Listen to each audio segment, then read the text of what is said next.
Hello, everybody. Welcome to Irongeek Cast number 147. I need to go look up the title again. You stole my childhood and given me Person of the Year. I like that. I don't know who put that title in. The title before that was also pretty good. Internalized Depression, but I put that one there too. okay, they're both good titles. I was going to bitch about my MacBook being fucked up because I spilled lemonade on the keyboard, but yeah, this title is much better. Man, was that in relation? Go for it. Was that in relation to Krebs? Yes, it was. Sweet. Krebs? What does Krebs have to do with with Thornburg? Absolutely nothing. But I want to know what is going on with Krebs now. Krebs got named CISO Mag Person of the Year today. Oh, now I'm referring to Time Magazine's Person of the Year, Greta Thunberg or whatever, however you say her name. She gave that empowered speech, and she said how we're destroying the environment and that we have stolen her childhood. Well, now she's saying that. Well, now she's Person of the Year somehow. So. Sounds like she got a childhood back. That's all I'm saying. I know. There are pictures of her on like yachts with like surrounded by food, and I'm like, doesn't seem like she has a pretty shitty childhood. Oh, it's been stolen. Stolen by the climate deniers. Well, I'll ask how everybody's doing. I'll go ahead and announce my own changes in life. Twitter storms has calmed down. I fucked up my MacBook's keyboard by spilling lemonade on it. And I got a new out the front ejecting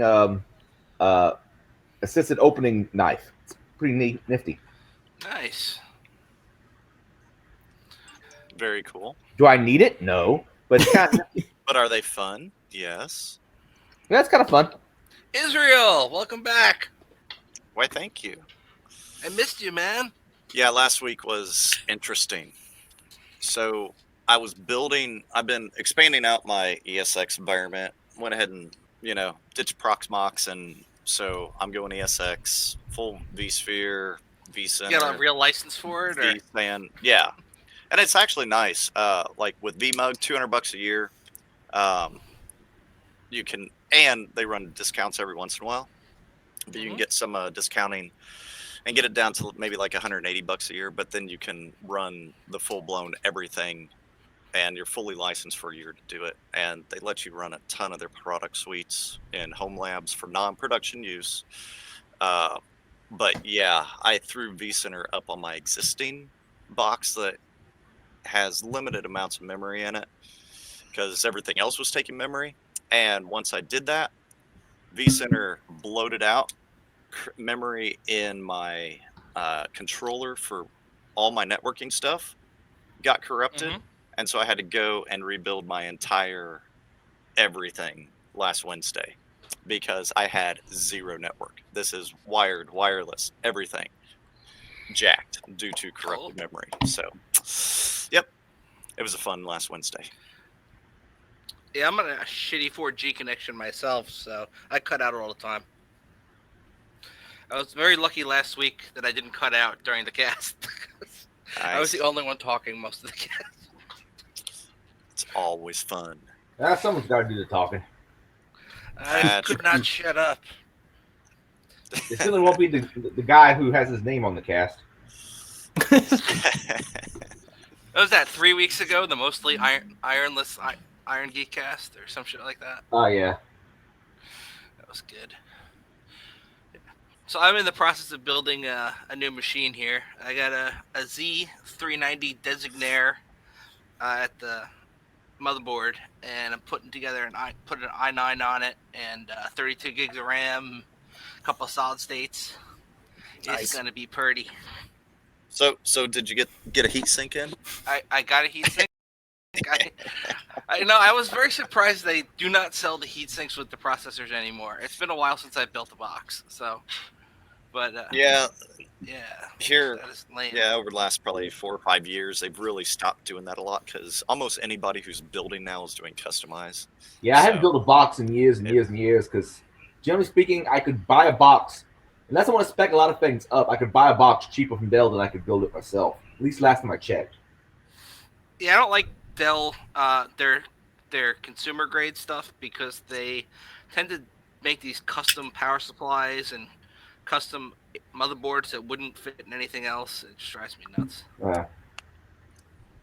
I used to like their precision line, and then they have the Alienware side that since they acquired them, and I think Alienware's still, fairly competitive. No, it's not. It's No, Alienware. No.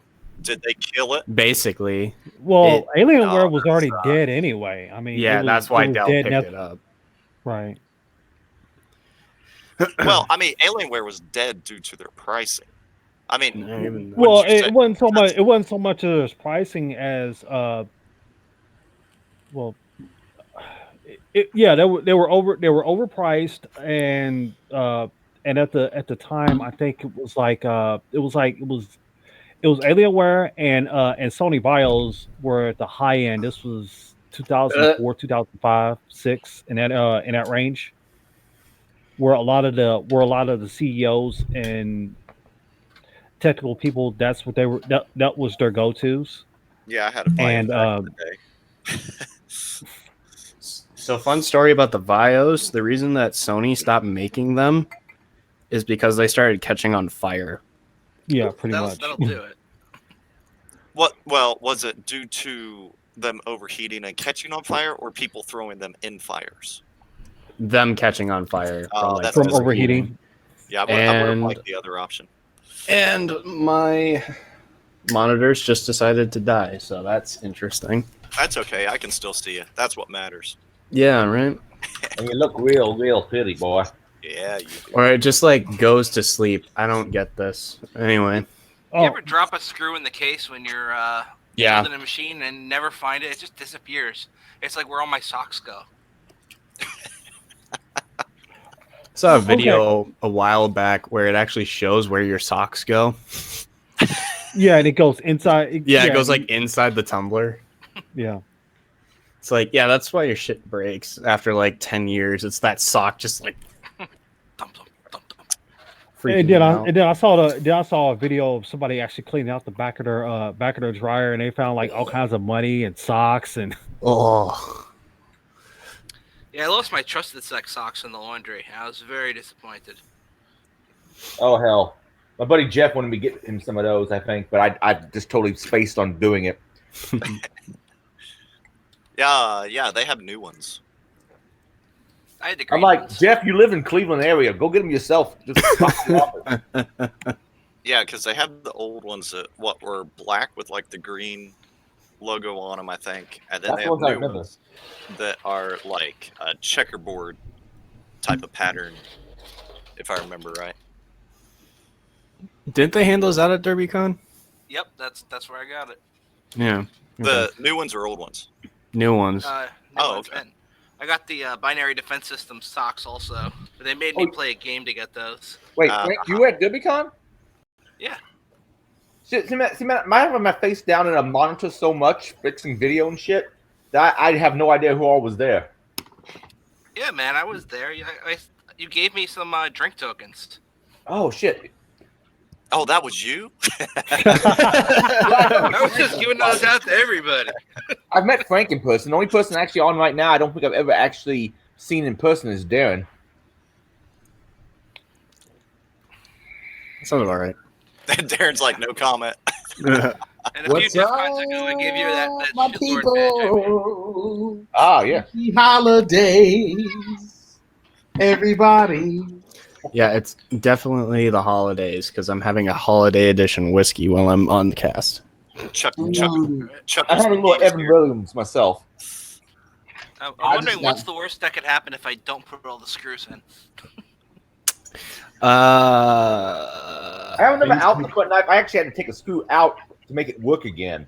But now I've lost that screw and I don't know where the fuck it is. I don't know. In my old age, I'm collecting shit I wanted it when I was 14. That's a good thing. I'm collecting stuff that I wanted whenever I was 8. So, Transformers, here I come. Oh, man. Some of those Masterpiece editions, or is that what they call them? They're pretty cool. Yeah. Hey, did you guys see my Knight Rider on Facebook? Yes, I remember that. Yes. The big wheel thing. Yeah. Oh yeah. Yeah, I'm getting things like this. This one is Smith & Wesson. I don't know if my video is coming up or not. Nothing yet.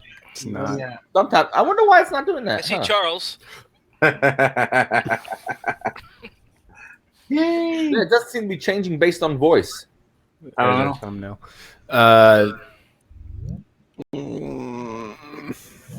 Yeah, I don't know. Oh, there. I see you, but you're like in a black light. Oh yeah, that's because I have these Wi-Fi LED light bulbs that I've set to blue. Oh. This is the one. From Mhm. Smith & Wesson. I kind of like this one.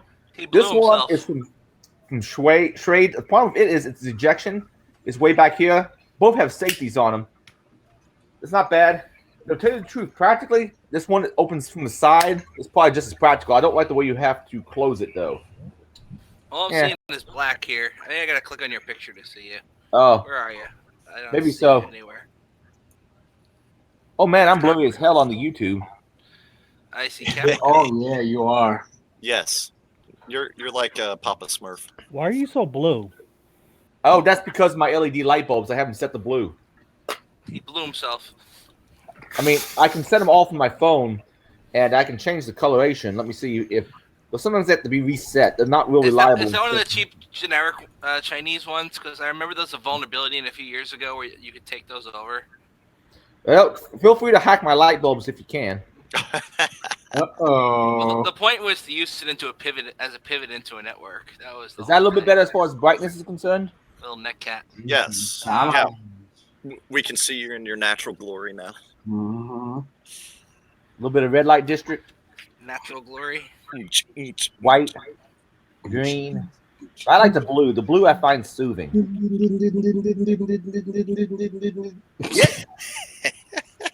Woo! Pretty much all. Not I'm a huge Greta Thunberg follower, but my house is pretty much all LED lights at this point. I've been moving all my crap from fluorescent to LED. It's super nice, but it's also you go from that crappy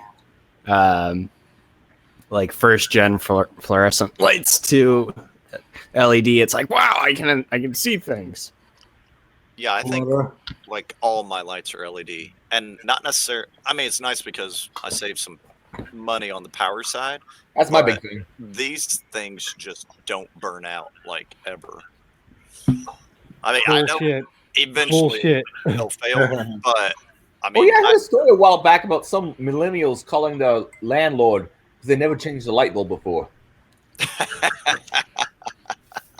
Oh, we don't have. Do we have any millennials on the cast? I don't know what's considered that because I think Technically, you're one till you're 38. Well, So Capital, I'm a millennial. you might be too young to be a millennial. I don't know. Actually, what is it? I'm on You're the a millennial- cusp. You're a millennial till you're 38. That's the cutoff. If you're born between 82 Okay, so- to 99, you're a millennial. Oh, okay. So what about before that? What's that? Gen Gen X? X. That's I'm Gen pretty X. That's sure you're boomers. late plus. Charles, I'm pretty I'm- sure you're late. I'm Gen X. I'm 39. So I missed about 1 year. Yeah, I'm solidly in the middle of Gen X. yes, So I'm a fluorescent adolescent. Ow! fluorescent get in- adolescent. Yeah, used to get it in your fishnets. Now you only get it in your night dress. Oh, wow. I got a new 8 gigabyte. I was listening to USB Art 3. Monkeys earlier. I got an 8 gigabyte USB 3 drive I bought recently because I need to do a backup, and my old backup drive was fucked up.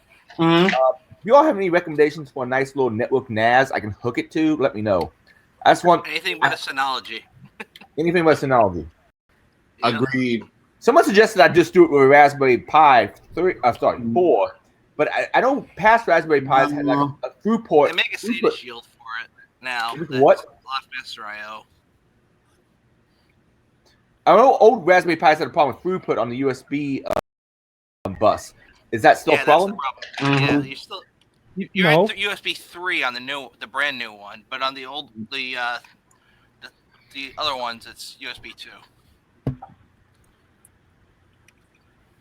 Yeah. But the modern ones have decent throughput on the USB 3 bus. No. No, they don't. Okay. No, because I'm assuming that you got like the 3B plus and below. They don't. Well, there's a 4 out now. Yeah, the four has The USB four- 3.1. I will Yeah. tell you this about the 4. Just make sure you got a heat sink.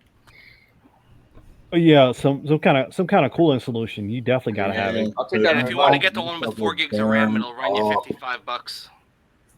Yeah, I have the 4 gig one as well. But I definitely got like a little like heat sink for the CPU. So Oh, Tuxedo loves you. He's been a while since he's been on. I Yes, know. I'm here. Hey, what's up? How's it going? How have you pretty been, man? well. How's everything? It's going. Got a new gig, doing some cool stuff. Nice. Doing some embedded C development and also some tooling for various things. A lot of networking stuff. Oh, well, I have you on. You know if B-Sides Baltimore has announced its dates yet? Because they haven't contacted me yet. Maybe they don't love me anymore. I do not know. I could ask around, I guess. All right. If you see someone like Forgotten Sec, mention it. And Okay. Shout out to Forgotten Set. Yeah. Don't forget Remembered Sec. well, Forgotten Sec, eventually I was able to remember his name because, like, I met him 3 times in a row and kept forgetting his handle. And but eventually I went, oh, I keep forgetting you. Forgotten Sec. Okay, I can remember it now. Because it takes about 3 or 4 times for me meeting someone to remember him. That's why he doesn't remember saying "May there be God." That might possibly. I might have also been inebriated. You're always at inebriated. DerbyCon, you really were. Shit. But it was awesome though. I broke my vape, and yeah. It wasn't a bad thing. Yeah, I remember you talking about breaking your vape all con long. Every time I saw you, you were talking about breaking your vape. Well, Where hey, can I when get a took my new test- vape around here? Yeah, you did break the vape. Break the vape. Break the vape. Break the And I'm impressed by Charles's ability because Charles stayed in my room with me. Not that way, guys. And I'm impressed by his ability to go to sleep in a chair. I sure did. That's how dedicated I was to rock out and be at DerbyCon. Ow! Yeah, I was in the zone. Because yeah, we had 4 people in my room most of the time. Yeah, we did. That's too many. No, but we made it work. We were cool as hell. But dude, back in my first few hacker cons, man, we'd have like, I don't know, 7 to a room or some crazy shit. Because, you know, we wanted to get there cheap, and Freaknik was a pretty inexpensive con to go to. And we would just get a room together, and like a couple would stay in one bed, someone else would stay in another bed, a couple else would be on the floor. It'd be fine.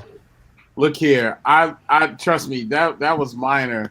In college, we used to play checkers for who would get the couch at nighttime. Either that or you were sleeping on the workout bench. So yeah. Yeah. That was better when we were at the old hotel for DerbyCon because they gave me a suite. And so I would have 2 beds and a couch and a bunch of floor space out in the living room area that they give you in the suite. But I'd freeze people who were with me because the air conditioner in there could be hacked so you can take it down to 60 degrees. And apparently I almost froze Mary to death. Oh my God. Yeah, I almost scared Irongeek to death. I didn't realize because I walked in the door. No, it was early, and I had gotten dressed, but I had my hoodie over my head, and I was like, "Time to get up! Time to get up!" You said, "Whoa!" I didn't mean to scare you, dude, but yeah, that was classic. I was like, "Oh my goodness, man!" Maybe we should get into the show notes now. Yeah, we should, because. Yeah, I'm sipping on. Why some am I seeing like a 90s screensaver on my screen here? What is this shit? That would be me. It's I'm not sure why it's not your guys' automatic. audio. It's monitoring your guys' audio. What is that, like Geist? It's Project M, which is it's a Milky Mist clone. It's open source. Okay. Yeah, Alrighty. pretty cool. So All right, I it looks shouldn't like death UPC stream. is maybe somewhat changing with who's speaking, but just not the Jitsi chat. Well, or maybe I'm wrong. I'm trying to watch the live stream right now to see what's going on.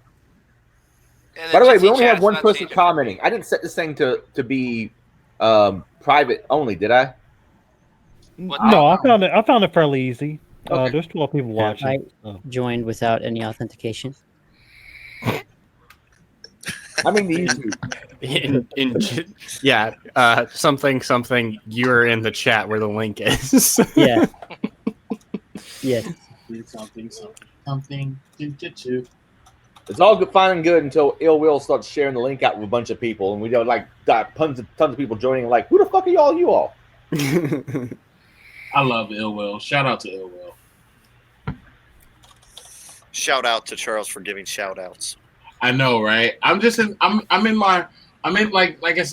super cheerful mode. I got my Tennessee whiskey. That's what you guys keep seeing me sip, and I just feel great. And it's nice and cold outside, so it's even better. How cold is it? It's not Minnesota cold, but it is now down to 31 degrees.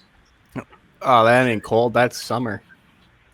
I know it's not Minnesota cold, but it's cold enough to get a nice brisk air. You know, it's nice. Well, I'm a winter guy anyway. If for Southern Indiana, it's about 35 degrees right now, according to my phone. Let's see here. I like winter anyway, so. Kansas is 39, and I think back home is what, 10? Probably, actually. No, it's probably about 2. When I was in San Diego, the temperature got down to like 65 degrees, and people had space heaters out. 10 degrees. I'm a big fat hairy dude. I can deal with 65 degrees, no problem. It's 30 something here right now. Let me get my phone. I can check. It's like 37, 38. It's actually pretty cold today. Hey guys, back from where I'm originally from, it's 3. I told you it's like 2. Yeah. I mean, Jack was really close, like right in the heart of Minneapolis. It's like 5 degrees. Oh my god. Yeah, that's normal, dude. yeah, because I told you my sister That's moved warm. there, and Dude, that is death. I was laughing at her. I was like, you realize you're gonna freaking hate it. You're gonna hate it in winter. And she's like, well, what do you mean? And I was like, any place where downtown is connected by tunnels, it means you do not want to be outside. I was in Winnipeg, man. They have a serious tunnel network in Winnipeg. But doesn't Minnesota have the largest mall? Yes. Yeah. Yeah. So Mall of America is in Brooklyn Park, Minnesota, and It's a documentary on that place. They have the coolest heating and cooling system. They have solar panels on the roof, and they have everything is just completely. That's all within the past 5 years too. Like they just redid all of it. To put in perspective for those that don't know about it, Mall of America has its own zip code. Holy crap. That's how big it is. There is a zip code specifically for Mall of America. Like if you have to ship something, you are shipping it to that zip code. That's crazy. Because it is massive. Also, don't go there when any new Microsoft product or any other product launches happen because it gets packed. You mean like in case they release a new iPhone? Yeah. So we actually went. My dad and my brother and I went down there to go pick up his Surface that he pre-ordered for the first gen Surface, and there's the Microsoft store there and whatever.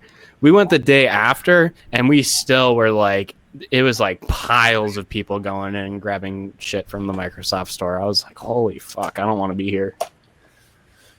But Lego World's cool.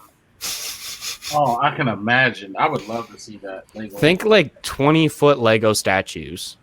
Nice. Do And they have like a small roller coaster there too? small? No. They have a large roller coaster there. They have there's Pepsi, Avatar, it's Pepsi, Avatar, Teenage Mutant Ninja Turtles, and one other one. There's like 4 of them in there right now. And it's Nickelodeon Universe. Cool. Nick. Nickelodeon. Back when I was a kid, though, it was Snoopy or Camp Snoopy, and it was all Peanuts themed. Because the guy who invented Peanuts and wrote Peanuts lived in Minneapolis Oh, and also did most of his work there. Did the guy like eating peanuts? Probably. Wait, so they replaced Kings Island? Is that what you're telling me? I don't know, because they kept Pepsi Coaster. Kings Island used to be Nickelodeon. It was in Cincinnati area. I don't know. I don't follow water parks that closely. Actually, no, Oh, you said water park. Oh, Or, amusement park. sorry, theme parks. Yeah. there's a water park at Kings Island now too. I remember being at one like 20 years ago. All right, let's get to the show notes. Yeah. Breach report. First Breach up, report. ransomware. Got a whole bunch of ransomware. Holy shit, you are not kidding. Report. Yes, Frank went crazy this week just to advise everybody. You should It just wasn't call just this me. section What the Frank. Other- Yeah. It's, Other people also put shit there. It wasn't just me. yes, I put in a normal amount, and then Frank put a crazy amount. I put in some stuff. Yes. So East Greenwich, a city in, I believe it was Rhode Island, was hit with ransomware. And remember, there was a couple things that were interesting about this. They did find it fairly quickly, but they are also, one thing that stood out, they're working with Rhode Island National Guard. This is actually the first time that I can remember of anybody getting hit with ransomware and working with the National Guard, at least that it's been reported. Is it the Air National Guard? They didn't say. Okay, because I just know said they have a Rhode Island. cyber division. Okay. Yeah, they just said Rhode Island National Guard, but I thought that was interesting. They expect most of the systems to be up and running by Monday. Actually, when was this article published? On December 8th. So 2 days ago, they expected most of their systems to be up. They found it quickly, were able to, kind of contain it very quickly. And what they said, the IT department immediately severed all outside network contact in order to prevent further exposure to the hackers. They did not read the full demand and did not know precisely what the hackers were seeking. So they were like, we don't give a crap. And it sounds like they've been restoring data that was, or systems that were taken down. But the actual hit was minimal. So, That is what you want when you walk into an IR and they're like, I've got the backups, we've cut off all of this stuff. Yep. Hells yeah. Shout out to Yeah. East Greenwich. That is fucking tight. yeah, Fucking tight. it was pretty nice. Okay, next up we have CTS, an IT services provider hit with ransomware impacting 100+ dentist offices. That's great. Yeah. All right, so they've figured out why hack one company when you can hack a company that services a whole bunch of other companies. Yeah. And just get your shit on everything. Yeah, because So- we've seen MSPs get hit here in the last, couple months, and just, if you're a service provider, you are a target. Yeah, so CTS, or Complete Technology Solutions, mainly offers IT managed services and VoIP services for hundreds of customers in the healthcare sector. Unfortunately for the clients, cyber attack on CTS on the morning of November 25th also meant that the clients themselves were infected. More than 100 clients, yada, yada, yada. This part's funny. The clients not opting for CTS's other two important offerings, data backup and recovery, are struggling to recover from the infection on their own while turning patients away. Kind of ironic. They we could have backed your stuff up for you. If you'd only paid that extra money, we wouldn't have had to infect you. Yeah, we wouldn't have had to infect you. But yes, they were, subsequently the ones infecting all of their customers. Oh, that's great. So it asked for a $700,000 ransom. Obviously, they did not pay it.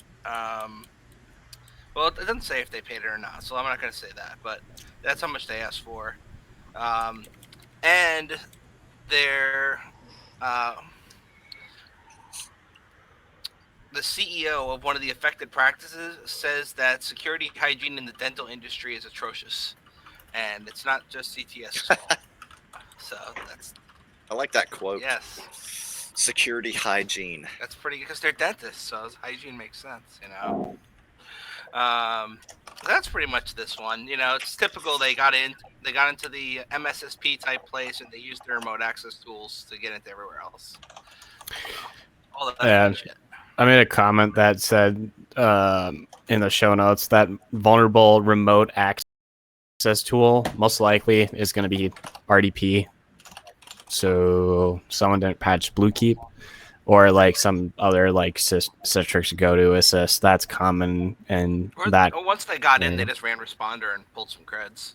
Oh yeah, I mean whatever. that's pretty much every ransomware's MO at this point, or pre-deployment of the ransomware. It's just like sit and wait, and it's like, okay, waiting for hashes. Hashes, please. Or still Go check looking your for file server. or still looking for eternal blue, vulns in an organization. Check. Yeah, but if you're doing hypothetically, if I'm going in and trying, and my end goal is to lock up every single machine, I'm not going to run any commands once I get on there, except for the ones that I need. So running responder, waiting until a hash gets popped, grabbing that hash, and then cracking it, then making it look like I am exactly what that user looks like. But You can Cobra roast. yeah, that too. Yeah, but I haven't seen any actually crack hashes on the fly. You can pass them if the environment will allow it. Yeah. And that's a risk. Works with pass the hash, yeah. Yeah, and if there's a seam or fucking anything or monitoring. How about a sim? I don't know, man. I don't know how to say that. No, Seam, I say sim, seam blah, also. blah, blah, blah. I don't care. I pronounced the E. I know, potato. Potato, tomato. Mine is better than yours. Blah. Right. Who wants to take Cyrus 1? I'll touch on it. So let's see. Yes. Yeah, data center provider. So Cyrus 1 were hit. They're based out of Texas, one of the biggest data center providers in the U.S. They're big out here. Yeah, like 185 of the Fortune 1000 customers globally. They first reported Tuesday, took place Wednesday, and created availability issues for 6 of the managed services customers that are located in New York data center, including financial and brokerage company FIA Tech or FIA Tech. According to the report, the attack infected the data center provider with our evil. Actually, that's the one that I think was just on the last article too. The our evil was the ransomware utilized. Yeah, our evil's actually been making its paces here recently. Last one was Soto Nikibi. Yeah, I guarantee you said that one wrong. Yeah. But yeah, just another. I mean, not just another one, but it's not just individual one-off companies. You always have to remember who has your data, thinking about everything like that too. How are they storing your data? How are they protecting your data? If you are keeping your data somewhere else, what does that look like? What mechanisms do they have to be able to, 1, prevent, and then 2, can you recover your data if they are popped? So in the case of ransomware or anything else within their data center. Next. Russian hospital got hacked. And I can't believe it. I know. I mean, Russians, do they even know how to hack? I don't No. A Russian hospital. Well, yeah. But why would you hack a Russian hospital? I mean, there's just no reason to do that. Well, no, I said it wrong because it's a French hospital hacked by Russians, but I screwed it up. It's a bed out. I can't fix this one. So this French hospital got hacked, and it was in mid-November. Left the facility crippled by ransomware, shut down. I think they said 300 machines somewhere. It's in the bottom of the article. 6,000 computers. No, that's not 300. And I suck. That's like 20 times that. I read this article at work today, and I don't remember it now. I've forgotten it all. So French officials are indicating that there's a specific campaign against targets in the country. These attacks are in keeping with a global uptick in ransomware on healthcare targets that store medical and personal data. Hospital represents an ideal and utterly callous target for these sorts of attacks, and that they cannot afford even relatively short periods of downtime. Yeah, it's a dick move, but it's not going to stop these assholes. Happened in Alabama recently. Same shit. Hospitals. And there was something in here about hacking back, and I cannot find it now because it's a long-ass article. But French military. Okay. So the French military is considering hacking back in these kind of cases, which is interesting. So That's how what long it's false before? attribution. So how long before the French Foreign Legion is French Foreign Legion cyber defense? Interesting. That'd be cool. And when can I join it? You're not French. You can't. No, French Foreign Legion, anyone can join. That's the whole point. Ooh. Gotcha. Because it's the Foreign Legion. So unlike WannaCry, TA505, which is the group that did this, their ransomware attacks are known for their adaptability and cutting-edge techniques that require IT teams to keep up with them. That's pretty much that. So French hospital. God damn it! Who did that to the show notes? That was me. Now it's even funnier. That's great. All right. 80,000 patients impacted by ransomware and an attack at an ENT doctor's office. Well, it wasn't really a doctor's office. I don't know why I wrote office, but it was a company that services ENT. Just the same kind of shit. Your nose throat doctors. And this advertisement is blocking my access to the site. Oh, there we are. All right. So, about 80,000 southeastern Minnesota oral and maxillofacial surgery, whatever, patients are being notified after a ransomware attack potentially caused an inadvertent exposure of protected health information. Nah, they probably didn't take anything. They encrypted everything, so they probably don't have to worry. Yeah. Yeah, right, probably. You know. What do you think, Israel? All your stuff's already out there anyway. Equifax screwed us all. Yeah, it's true.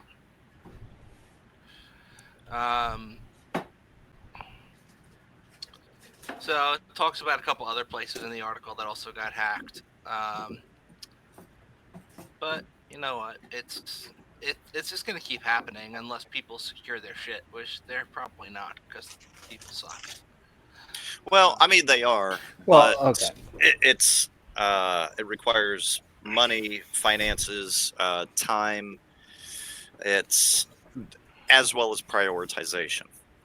And a lot of the times, and it's going to need all three of those things. And the majority of the time, you are not going to get the prioritization or the justification until a breach has already occurred. That's why, we always advise get pen test. At least get the money for a pen test. And keep Israel in business. Well, I don't work for a pen testing company. Hi! My sister company does. Caprico works for a pen testing company, but or our sister company does. But that's what I used to do was utilize the results from the pen test and use that as justification for additional spending, additional defenses. Getting a SOC in place, just anything and everything. Make sure you have your risk analysis done. As much as most tech people hate the audit analysis side because it's mind-numbing, that actually will get you money.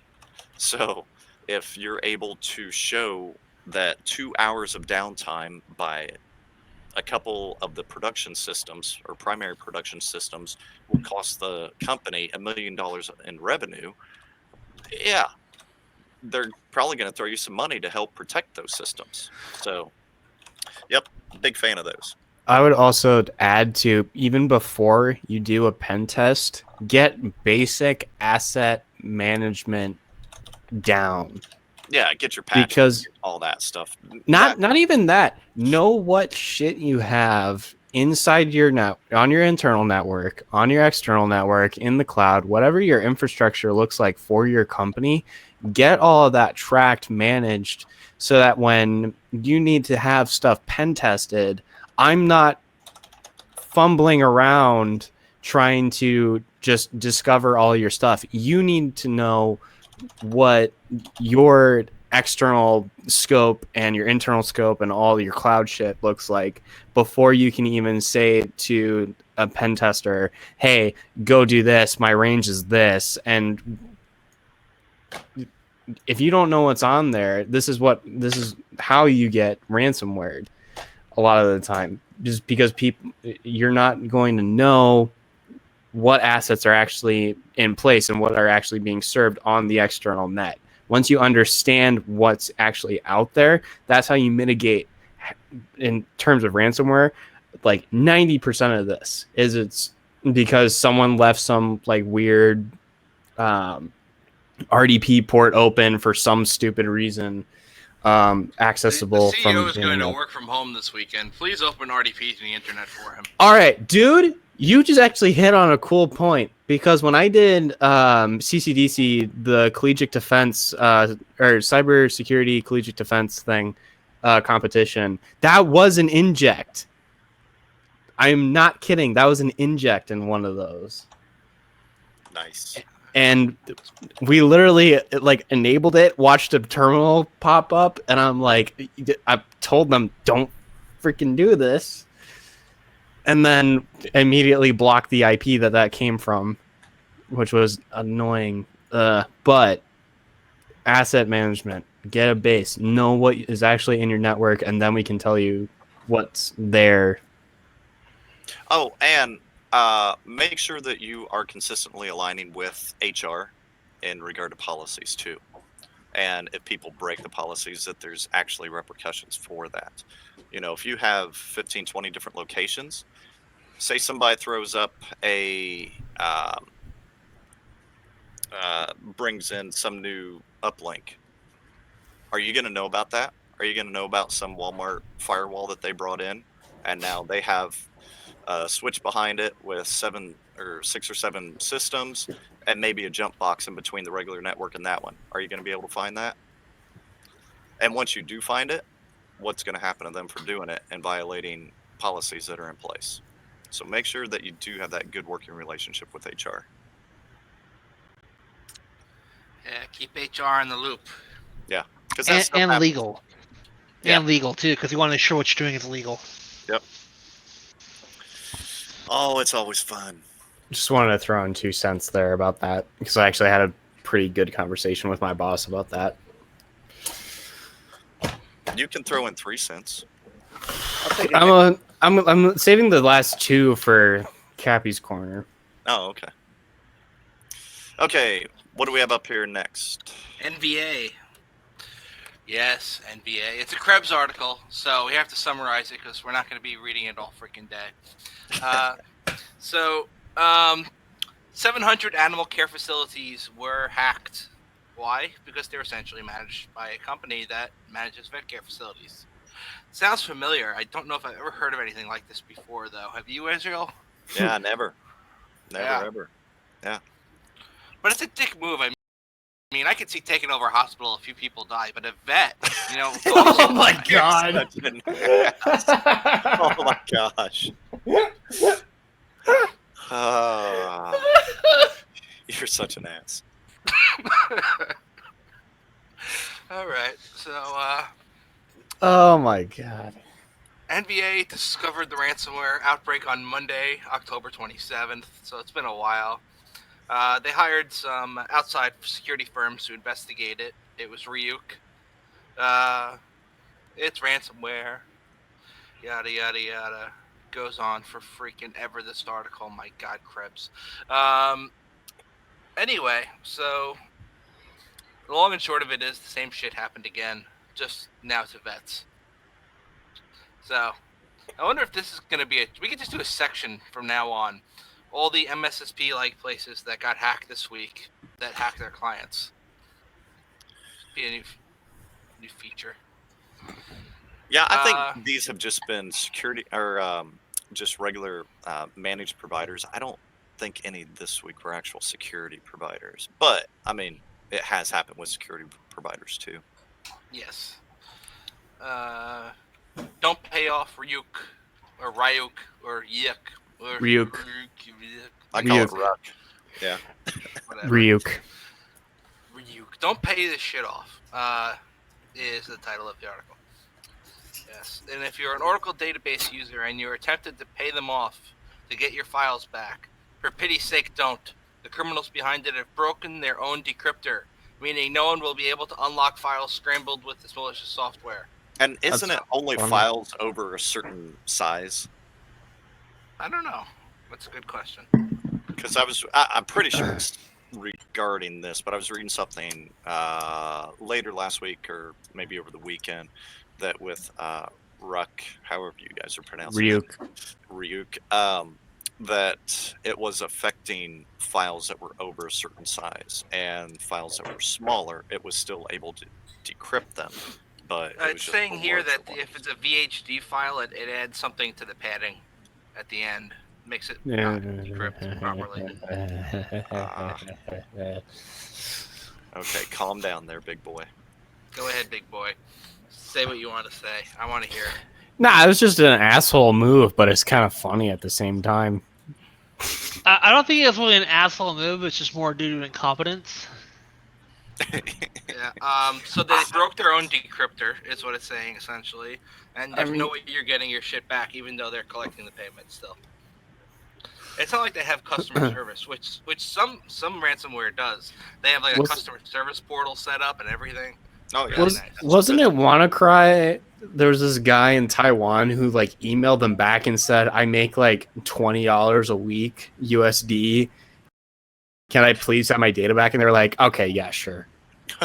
No, like seriously, that was a thing, and the meme was that hackers have better customer support than actual companies. It's like I honestly want to call or like email some of those sometimes, just because they are so fucking funny. It's just a gold mine for comedy, but that's all I would get out of it. If you go on any run, you can pull down malware samples and say you spin up a few VMs and collect some emails of some people doing some ransomware. Maybe just like spam the shit out of them. Could be a fun day. Fish them back. That would be fun. Back, yeah. Also, very illegal. Wink, wink. Nice, Oh, yeah. Content. Actually, we have some hitbacks on here later, I believe. Ooh. Yeah, I think Frank added a few. Can I just start a company called Hit Squad? Yes. Go do that. Only if I'm going to go pee. Oh. Now remember, if you're going to urinate. Now, just remember, for legal purposes, if you do spin up a company like that, make sure that it's based out of certain third world countries. Panama. Oh, I'm basing it out of Ireland. No. No corporate EU's tax. got laws. Brazil. EU's got laws. Brazil. EU has laws. EU barely governs. Panama. Panama. It Yes, was a that was joke. a damn same song. Panama. Actually, no, that's not off Van Halen 1, is it? I don't remember which album it's off of. Dude, I used to listen to the radio, man. I was kind of poor as a kid, and I didn't really buy many albums of anything. I listened to whatever the hell was on the radio. No, because the reason that I ask is because I have the vinyl for Van Halen, and it is not on it. So I see. Which is okay. Did you miss me? I'm still confused why it's not changing to whoever's speaking. I currently see the back of, I think, Tux Loves You. That would be, yes, my back. All right, let me just see if I can... Not that we don't mind seeing your back. I'm just trying to make it more dynamic. As long as it's like my neck and my back. You know what I'm saying? I got like screenception going on here. It's like there's on that bottom left screen of yours going into that bottom left screen of yours. Yeah. Yeah, screenception. The problem is that I'm using an HDMI capture card that's a piece of junk. And so there's like a giant delay. The buffer's huge. It's horrible. But it looks a lot better than my crappy webcam. Hey, Adrian, try just clicking on Tux and then clicking him again to see if it's just stuck on the host. Or no, it's doing the same shit with me. Okay, now it just switched to I see you. I see Caprico. Okay. There we go. Nice hair, man. Thank you. I do nothing to it. I wish besides I could wash grow it. my hair. I wish I could grow my hair. Oh, like you started washing. That's good. we all were actually expecting to see some dreads and stuff like that here soon. So. Nah, I don't know. No. Oh, a white boy with dreads. Oh yeah. It happens. One of my friend's brothers decided he was going to do dreads, and I was like, all right, cool. Like, whitest looking Minnesotan that you would ever expect. Nice. Blonde hair, blue eyes, dreads. Nice. Okay, up next, since we're only like halfway through the breach report. It's fine. I thought we finished it. No, that was just ransomware. Ransomware. God damn it, who put so many links on here? You! Little jackass. Okay, next up. BMW and Hyundai were hacked by, they're attributing it to Vietnamese hackers. A report is claiming that I love APT32. Their group name is by far my favorite. I love it. It's called Ocean Lotus. It's like just a gentle breeze, you know. It's so nice. But some of the interesting things with this, they initially discovered. Let me see if I can actually find it in this article because I read a couple articles about it. Before you get to that, would a Lotus Breeze be the amount of work that it takes to topple these companies? Ooh. Or maybe 2 Lotuses plus 1 Breeze. Got it. Yeah. Yeah, I don't think it's actually showing in this article. The original article I read was not in English. And I translated it. But they were able to get into the environment, and it sounds like looks like they were using Cobalt Strike. I love that tool. Raphael Mudge is a god. Yeah, but they were apparently in at least BMW's network for something like 4 or 5 months, and BMW's security team were actually watching them and keeping tabs on them and finding and watching everything they were doing as they were doing it. And then they finally cut off the access like the last week of November. And Cool. Why would you just let a bad actor fuck around in your network? Okay. Evidence gathering. That, and then also behavioral analysis for later.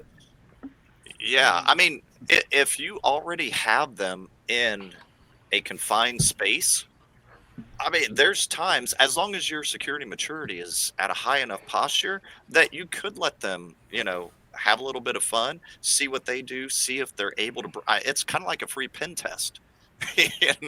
You discovered them initially, and now they're still working, and you're just trying to track and watch every single movement that they do. So I don't necessarily advise that, but if your maturity is that high that you can do that, that's pretty awesome. But I don't think any data, at least on the BMW side, was stolen, or any like critical data or anything like that. It's just they were there, and then they killed them. Got on them. Yeah. Now, they didn't, none of the articles I read, because they mentioned Hyundai, none of the articles really went all that much into like what happened with Hyundai. But they all included them. But everything was surrounding like the actions that BMW was doing. So, yeah, I'm not real sure on the Hyundai side, but BMW side, it looks like they were just kind of like letting them be like little mice in a lab, poking them every once in a while, just make sure they're still there, and just watching their activity. That's funny. What will they do?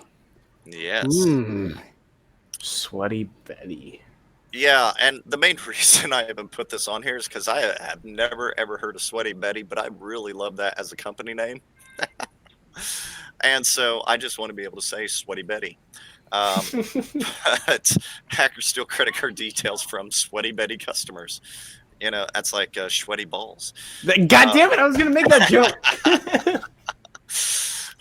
But let's see. According to the firm, affected customers attempted to place orders online over the phone for limited intermittent periods from November the 19th at 6:24 p.m. I mean, we never actually get a timestamp. We get a date at best, or like the beginning of such and such a month, but they're like 6:24 p.m.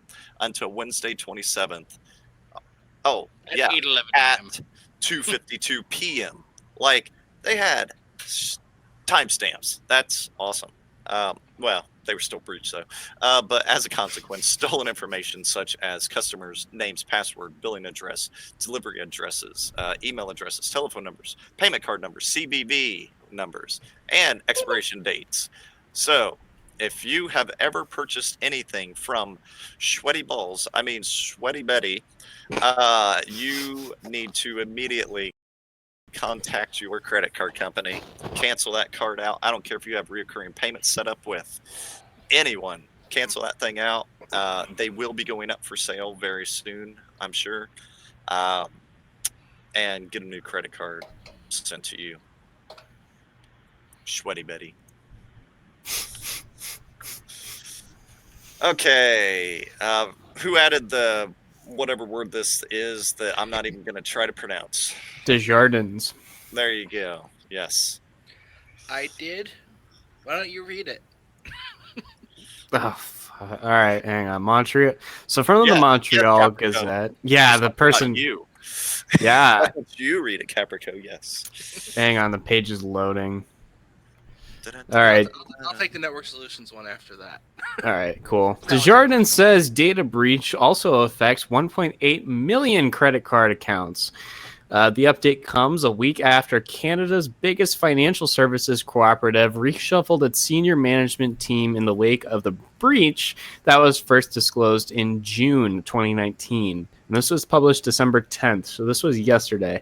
About 1.8 million holders of credit cards who are not Desjardins members may have had their personal information compromised. Chief Executive Officer Guy Cormier said Tuesday.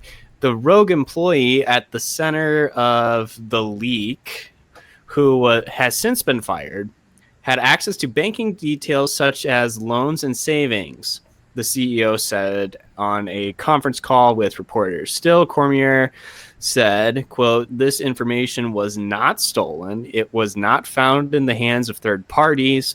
We have no indication from our internal analysis that this information could have been shared with third parties," end quote. The update comes after that huge financial service thing. From Cormier, who's their CEO. We're not talking about the data of the credit cards. We're talking about the PIN number or the authentication number. Quote, we're just talking about the personal information of the people who have these credit cards.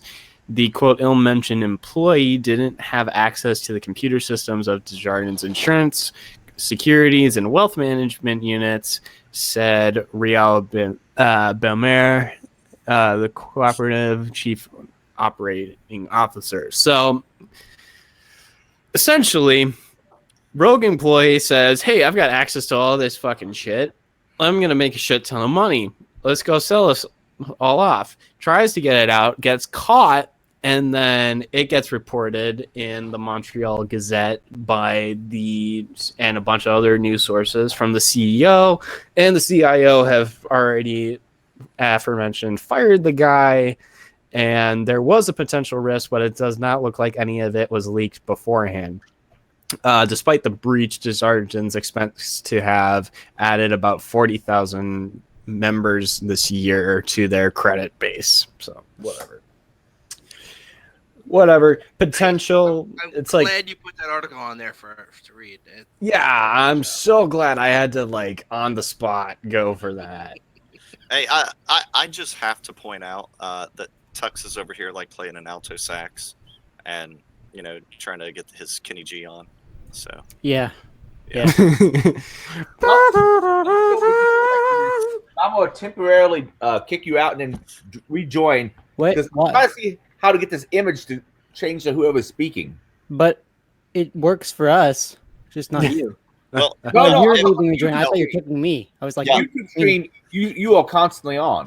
yeah. If you look at YouTube, all I'm watching is Tux over here playing saxophone. I will temporarily kick you out and then rejoin. Okay.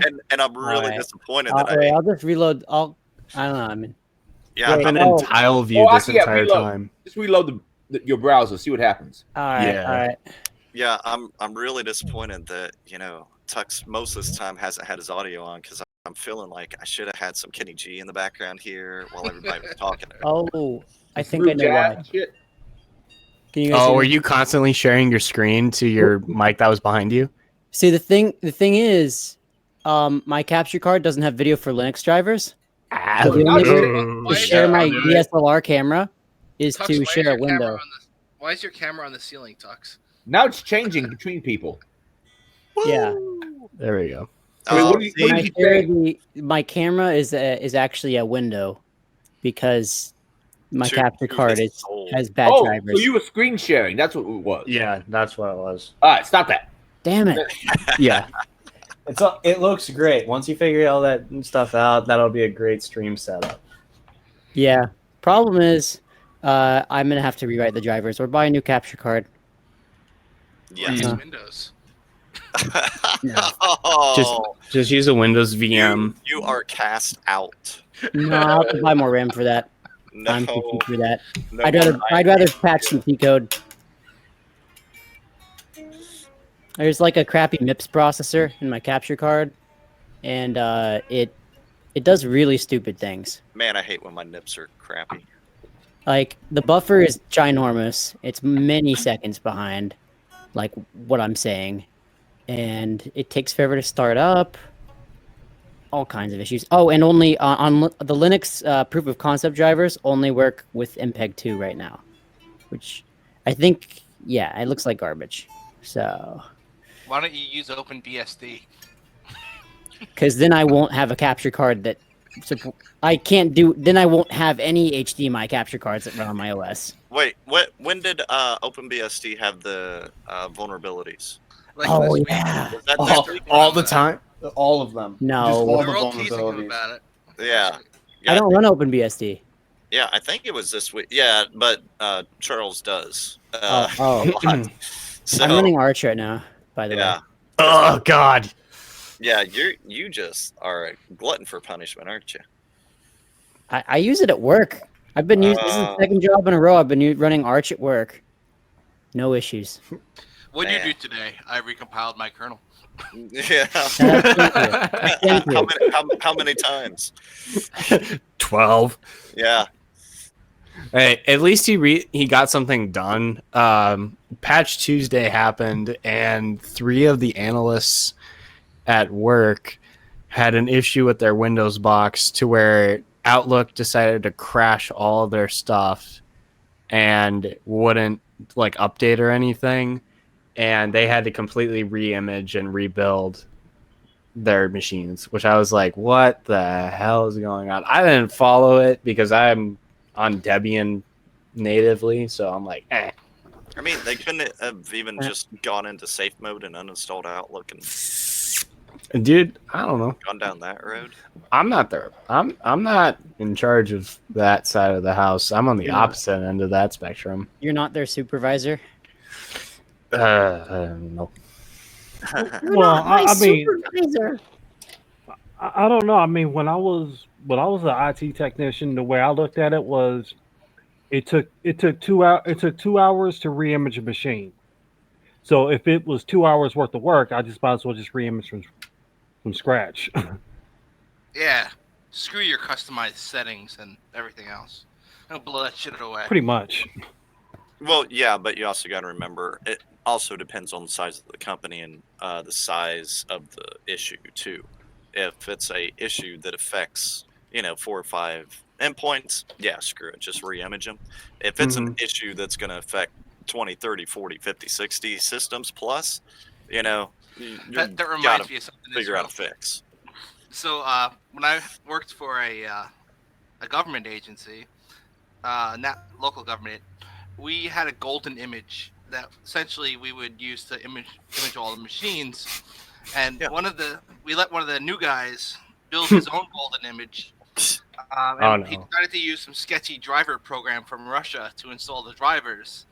Oh my god! That became the golden image somehow. All of a sudden, like every machine in the county, we were getting malware alerts. Wow! It's like not every machine, but all the ones that had this image were just like everything was popping up. Once the AV signatures updated, they were like, "No." That's what we call a whoops, kids. That's dumbassery at its finest. I actually got to Pentest a golden image and found out and had every transaction from this like financial firm in the golden image. I was like, oh, that's bad. And I had the SSH key and I was like, ooh, this is real bad. Real bad. Nice. Much bad, not good. All right. Network solutions breach. Oh, so the network solutions breach. Fortunately, this is not a very long article. So what we got here is a very shitty little piece of information on what's actually happened here. So Netzal, as you know, if you like buying domains, one of the companies you can do that from, revealed they were the target of a data breach. Company announced that a third party acquired unauthorized access to some of their computer systems starting in August 2019. The organization said that they have informed relevant authorities and are conducting a thorough inquiry. So they did not get credit cards because apparently they encrypt credit cards there, which is good. But they did get names, addresses, phone numbers, emails, all that other fun stuff. And information about what services people have, stuff that could be valuable to a cyber criminal. What's the difference between a regular criminal and a cyber criminal besides the cyber? ASL. Exactly. What? ASL. American Sign Language? No, that's what cybering's all about. ASL. Aid sex location? Yes. Anyway, cybering, get it? Cybering. The fact that both current and former networks, these kids don't get it because they're not AOLers from the old days. They don't get the I think we're the two oldest guys in the cast, Frank. Yeah. It's unfortunate. I'm an old fart. So their customer data was leaked. They're informing people. They encrypt all passwords, and they believe the passwords weren't even compromised. So not that bad of a breach. They just got all your data besides your password and your credit card. They're mitigating the breach effects, applying security measures with fuck does that mean? We are applying security measures. Why didn't you apply them before you got breached? So yada yada yada, and that's it for that one. Moving on to the next one. What do we have there? We have sweaty balls. I love how Jitsi locks on to me every time that I'm about to like either grab my glass or to like pour a drink. Don't do those things. I guess. You're not allowed to have water. Yeah, this is brown colored water. Oh, that sounds disgusting. So Waco, Texas. Speaking of places with brown water, no. No, this is funny because it's a water company that got breached. So, okay. City of Waco is advising residents of a data breach, security incident that involved in their involving their online payment system. On November 8th, the city learned that its third-party vendor that processes payment shit got hacked. So they lost name, address, payment card number, expiration date, CVV, all that fun stuff was compromised. I wonder if this was another Mage Cart attack. They don't really say, though. Those are getting popular, though. Yes. Individuals. Okay, they're going to send out letters to let their people know that they were hacked, because everyone checks their mail from the water company. And they've taken steps to better secure the city of Waco systems. That's good. Yo, dude, that's wacko. Wacko. Who's going to hack the water company? That's dick. You need water. That's like, hacking into a vet. That can kill dogs. Honestly, that's a decent target, though, because people are going to have recurring payments. So they're going to have credit card information there, and municipalities like that usually have a shit ton of records, even if it's just old information. There's a shit ton of data there. Yeah. The next thing we have is pretty interesting. HackerOne, they paid a 20 grand bug bounty against themselves because one of their researchers was showing his own cookie. Cookie. Let's see what the article has to say. It was a bizarre incident happening on the 24th of November when one of its analysts tried to reproduce a security issue submitted by a registered community member called Hacksta4K00. And after failing to reproduce the bug, the analyst opened a dialogue with the member, which parts of a curl, I like wget, command was being used to fetch some data from the URLs, and he accidentally included this in a reply. That command window showed a live session cookie. Session cookies are keys which grant you access to a service after you've logged in. So having someone's session cookie is as good as having their password. Not really. I'd rather have their password. You can yeah, I know. keep going. No, you can debunk. Go. Say what you want to say. All right. So the reason that this is an issue and why it's a big deal, and it's not necessarily a vuln in, I guess it is. So with your session cookie, think of it as like when you go to the DMV, you have like a little ticket that has a number on it, and then the site knows that your numbered ticket is only pertaining to you in this current time that you're in the DMV. So this only time that you have this session token, you're connected to the website and interacting with the website.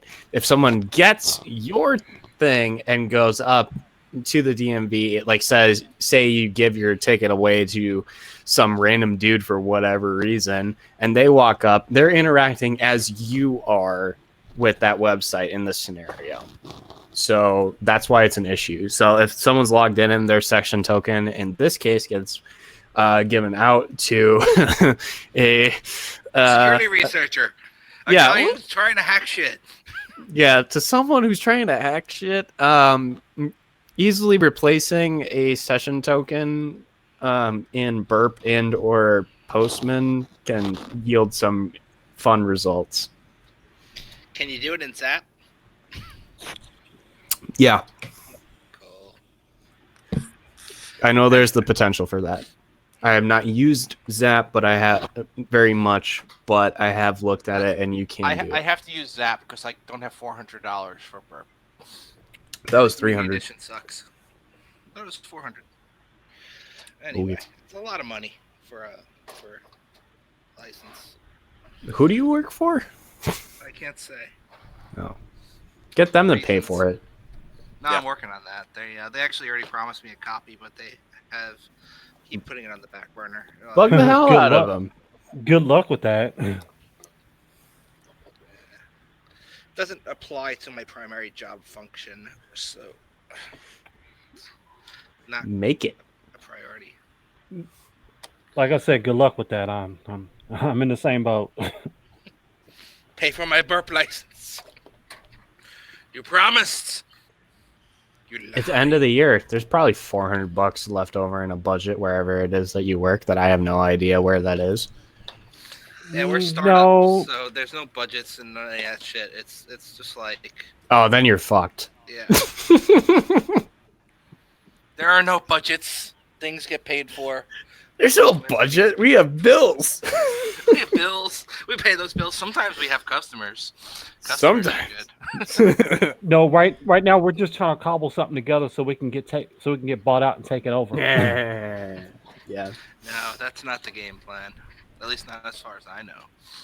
This is the game. It's always It's always the game plan. You mean they lied to me? Everyone lies. But not everybody really lives.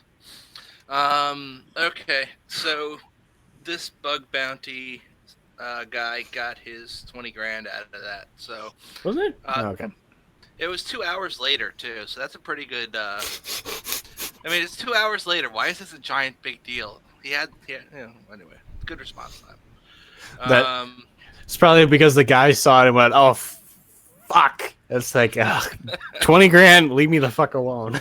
Out of his 20 grand out of his paycheck. There we go. Yeah, there you go. So the next thing we got is the Patch Tuesday, fun stuff. Who had any adverse reactions to Patch Tuesday this week? Caprico. Anybody? Caprico. Well, so, some over at his company. Yeah, just some people that were running Windows. I only run Windows on one machine, and that's for gaming, and it's not connected to a domain. I barely have Microsoft products on this machine, so Why are you gaming at work? What kind of company? I'm do you not at work work. for, Caprico? I'm not at work. You're You're not work. Hello, work. Congrats. Not work. I am not work. Who are you then, if not work? No, my work laptop is like right in front of me too. Yeah, so wasn't there there was a big like O-Day that got patched. Yeah, there's 1 or 2 I think it was 3 0 days XSS. that are currently being 1 0 exploited day. in the wild. 2 0 days. Yeah. 3 0 yeah. days. All right, we have actively exploited Win32k 0-day vulnerability used in Operation Wizard Opium. Wizard Opium. That sounds. Wizard Opium. That's like the best kind of opium you can get because it fucks with wizards. Yeah, it's magical. Does it just start like a fantasy adventure game where you have to go and kill a wizard and save the princess? So they were using this exploit in combination with a Chrome exploit to take over computers remotely. Tracked as CVE 2019-1458, the newly patched 0-day privilege escalation vulnerability was used by Operation Wizard Opium to gain higher privileges by escaping the Chrome sandbox. That's fun. Privilege escalation is always fun. Yes. Windows 7 to show full screen out of support alerts. That's just a dick move. What? That's a dick move. Some people rely on Windows 7 still for shit. It's like now you're gonna have this fucking giant thing in the background. You're out of service. Well, you guys remember whenever I would share my screen and it would say, please activate Windows? That's because you didn't pay for Windows, you dick. Honestly, no. And I actually talked about it in the show. Nobody listens to this show. No. But you guys do because you're fucking here. Yeah.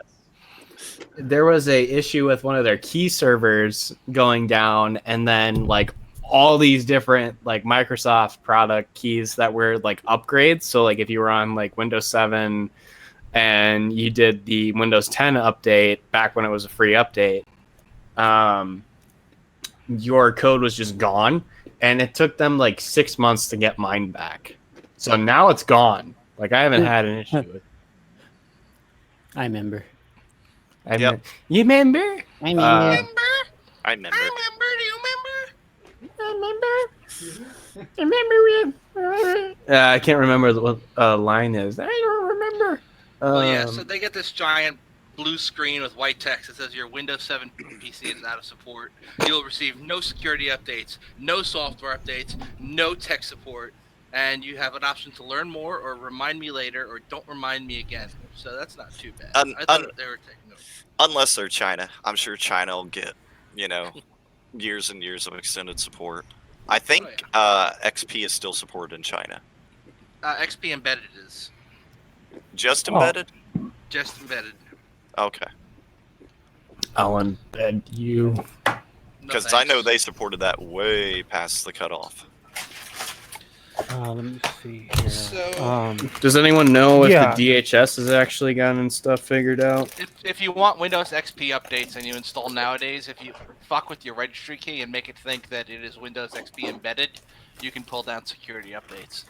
That's fine. Yeah, I think that was the link I just put in the chat. What I just said? I haven't looked at the chat. It's very chatty. Adobe security updates. Nice. Adobe has released December security updates containing multiple vulnerabilities, advisories covering Adobe Photoshop CC, brackets, Adobe Acrobat DC, Acrobat Reader. Why is this news? Adobe products are always full of holes. Since Adobe software is frequently used in corporate environments, it's important to keep these software up to date. And there's 4 advisories that they posted in this article. And now they have a December 2019 Adobe security audit that you can run automatically from the website, because trusting applets from an unknown website is always a good idea. They'll tell you if you're secure. Run the December 2019 Patch Tuesday audit report. Similar to previous month, they've created a tool for Landsweeper, yada, yada, yada. I don't actually use that product, but they did a decent write-up. And that's all I got for that one. Do you want to cover the rest of the stuff in the other Patch Tuesday article? Or you want to skip down to the weekly bulletin? Yeah, it's Patch Tuesday, patch stuff. Next up, weekly bulletin. We're not going to fully cover the weekly bulletin. There's going to be numerous amounts of things in there that affect every organization differently. But I would, as well as we would all advise, check it out, look at it on a weekly basis. We try to always include it here on the show notes. If this is your first time watching the show, left side, you'll see a little beefy looking penguin that says Irongeek. Below that is the show notes, the link to the show notes, which is a Google Doc. So you can see what we're talking about, the articles that we're discussing here and there. Okay, Boomer. Links in the description to the show notes. There you go. You just got okay boomered. I'm actually not a boomer, but thank you. I'm like, where are you going with this? Same thing I say every 3 or 4 weeks. Links in the description. We're on YouTube. Rhetoric is easy. Sorry. Yeah. I'll the stop. battle against ransomware. And let me see. access ransomware, trick bot. None of this is vulnerable stuff, but it's still in this category for some reason. So we'll run with it. I mean, patch your stuff because these all access vulnerabilities. Well, ransomware attacks on businesses have been skyrocketing, according to antivirus firm Malwarebytes. Did you know that? Yeah. Ugh. You know the Al Qaeda had something called the war season, or there was like seasons, or at least, or I don't know. It was some term in the U.S. military, and I'm forgetting what it was, where there would be like seasons of conflict, where Wait, it would get cold. For every season, should you turn? No. Like, It was like, is there a reason to turn? It's a song. But anyway, without the weird whatever that was, no, this doesn't surprise me because this is going to be like everyone's going to start putting stuff out there and being more active because holidays are coming up, just general holidays are coming up, and they're either going to get this stuff out of the way very quickly or they're going to just get everything while people are away. So it's hard. It's easier for them to get in because no one's watching the SIEM or SIM or whatever, all that fun stuff. No one's monitoring. I say SIEM. I don't care if you say SIM. I say SIEM. I Thank say you. SIEM. SIEM. But I say SIM. Correct. Anyway, so we just have to make a database in our minds of everybody and how they pronounce it, and we'll have to reference that when we're talking to that person. So I'm gonna put my preferred SIEM pronunciation on Twitter now. SIEM. That seems securely related. hey, if you give the wrong pronunciation, you're insecure. It is definitely something like that.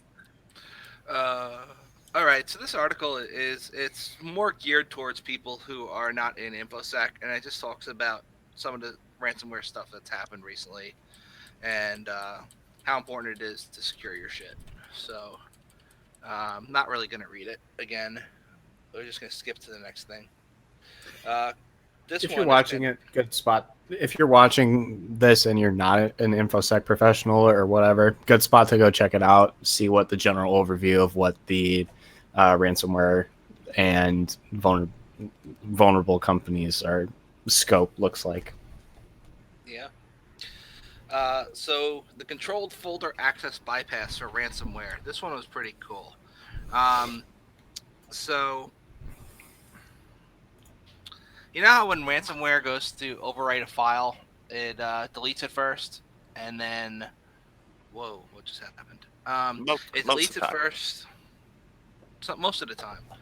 Well, essentially, the researchers figured out that you can bypass some protections built into Windows that are designed to protect against ransomware on Windows 10 by essentially not deleting it, just overwriting it instead. And I think that was the gist of it.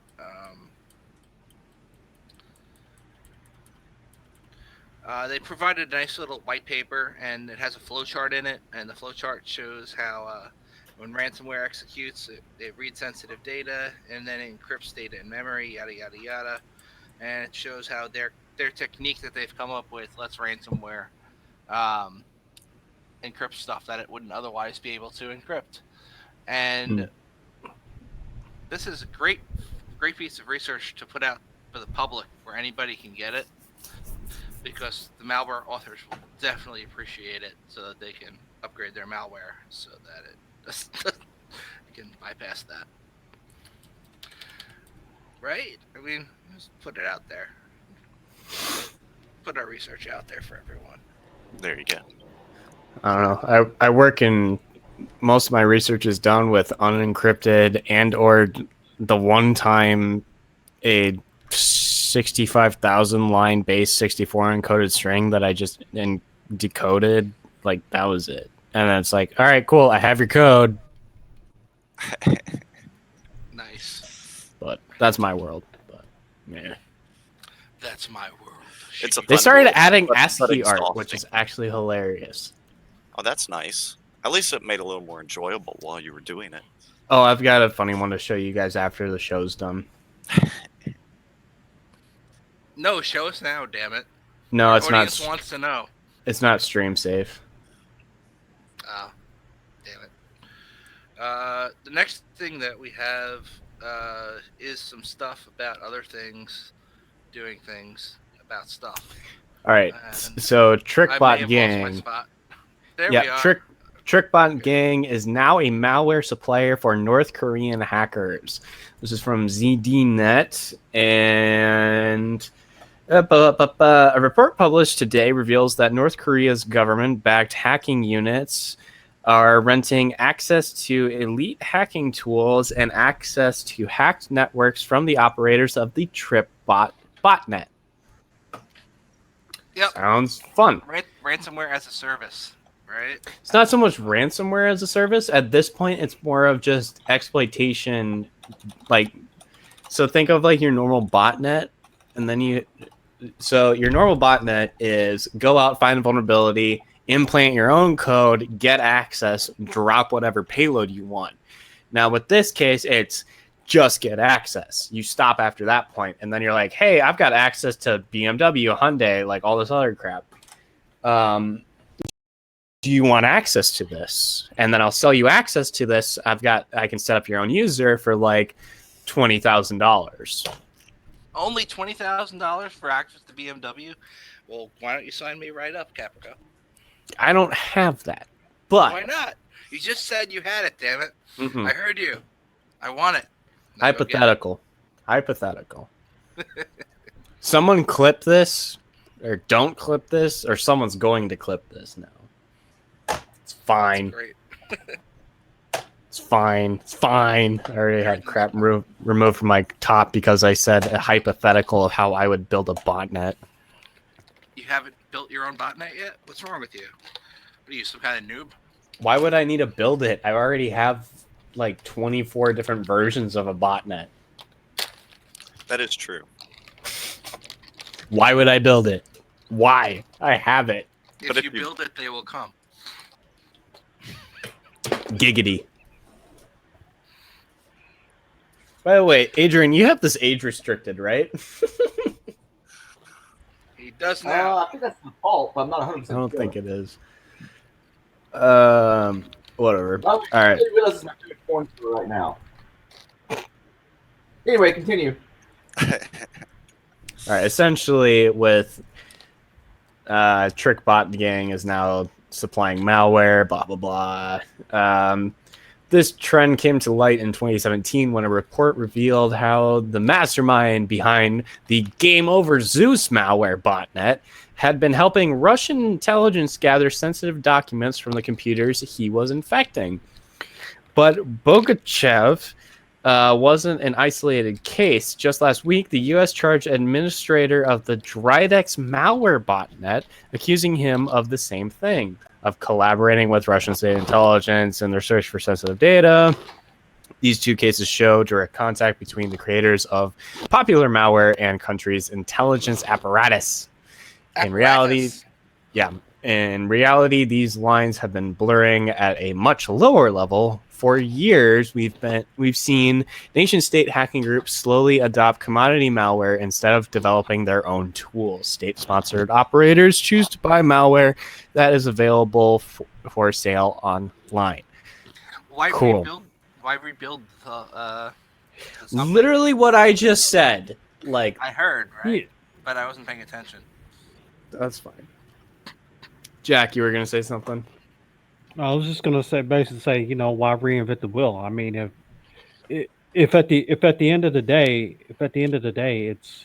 it's going to get you to the same place with less work, why not? Yeah, if you don't have to spend tens of thousands of dollars for this select group of people that you know and have vetted like all that crap into like your government agency or your intelligence agency or whatever, to build and make malware that is pretty much a one shot. Whatever. Yeah, I mean, why invest thousands of man hours if this person's already built something similar that works, and it's gonna cost less. Thus is the appeal of the open source community. Now with malware. Open source malware community. We should build that. Quote Metasploit? No, that's different. That's not what I meant. But Metasploit's awesome.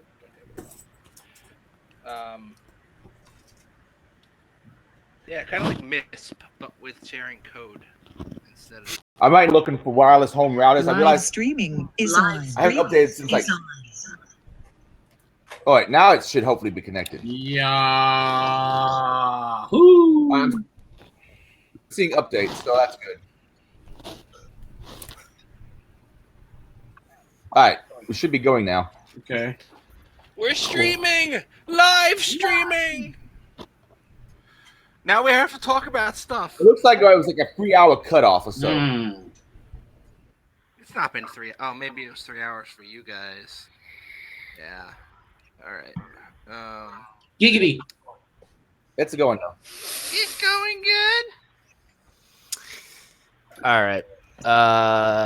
Let's jump into the next point. This new ransomware is targeting companies across Europe and the US. That's Frank? both. Yes, I got this one. Sweet. All right. So, this new ransomware, if you haven't heard, is targeting companies across Europe and the US. It's called Zeppelin, and it's highly customizable and allows researchers, and that doesn't allow researchers to do shit because they don't run American ransomware. And researchers believe it attacked. I cannot speak today. The attacks are of Russian origin. So cyber criminals are using a new form of ransomware, going after healthcare and technology companies across Europe.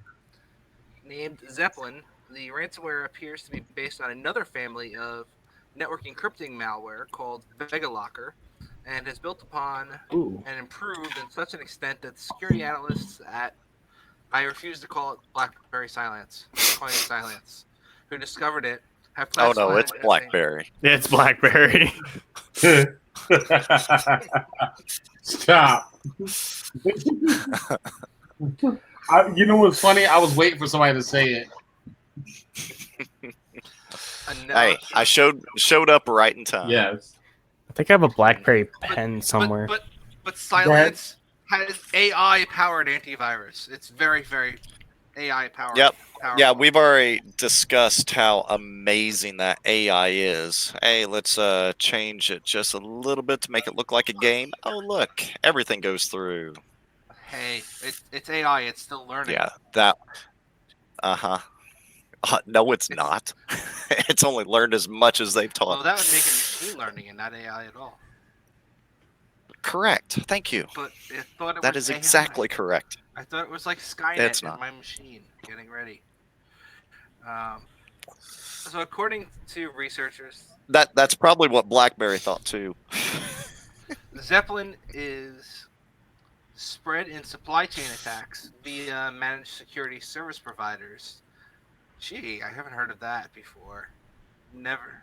Yep, never. Which would make the method of compromise similar to, I can't say that word, Sadin Okabi, fuck. Sodinokobi. Yeah, that too. It is believed that the ransomware is spread via malvertising operations and watering hole attacks designed to deliver malware payloads to the intended target.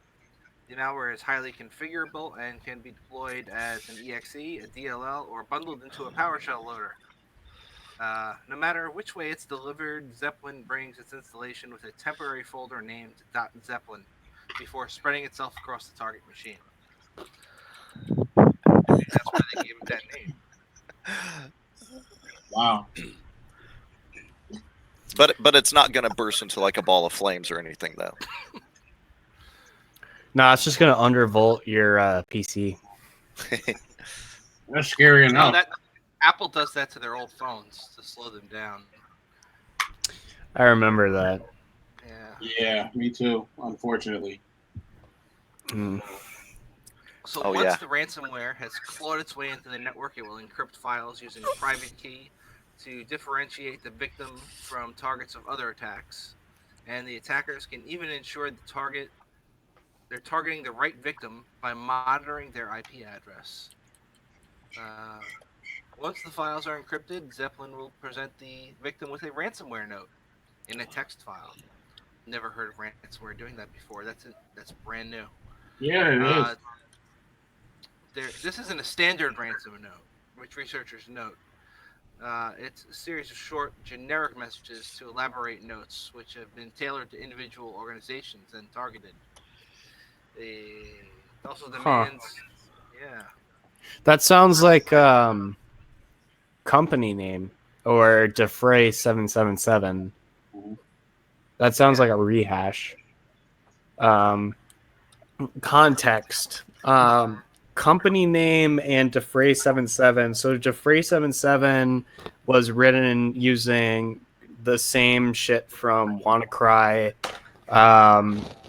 and was just exploiting Eternal Blue.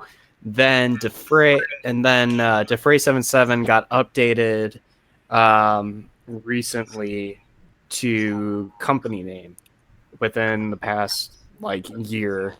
So within this year. And that's hit a couple of companies. So Zeppelin might be another rehash of it, as it's a pretty easy and simple thing to reproduce. Just grab some OSINT data right off the gate from a script, and then put that into your ransomware note based off of IP. If an IP is within a range that resolves to X website, grab whatever the company name is, and then do that. That's pretty neat. I haven't heard of that technique before. Yeah, I had one incident response where I had to basically, without any logs, figure out that it was that ransomware. Cool.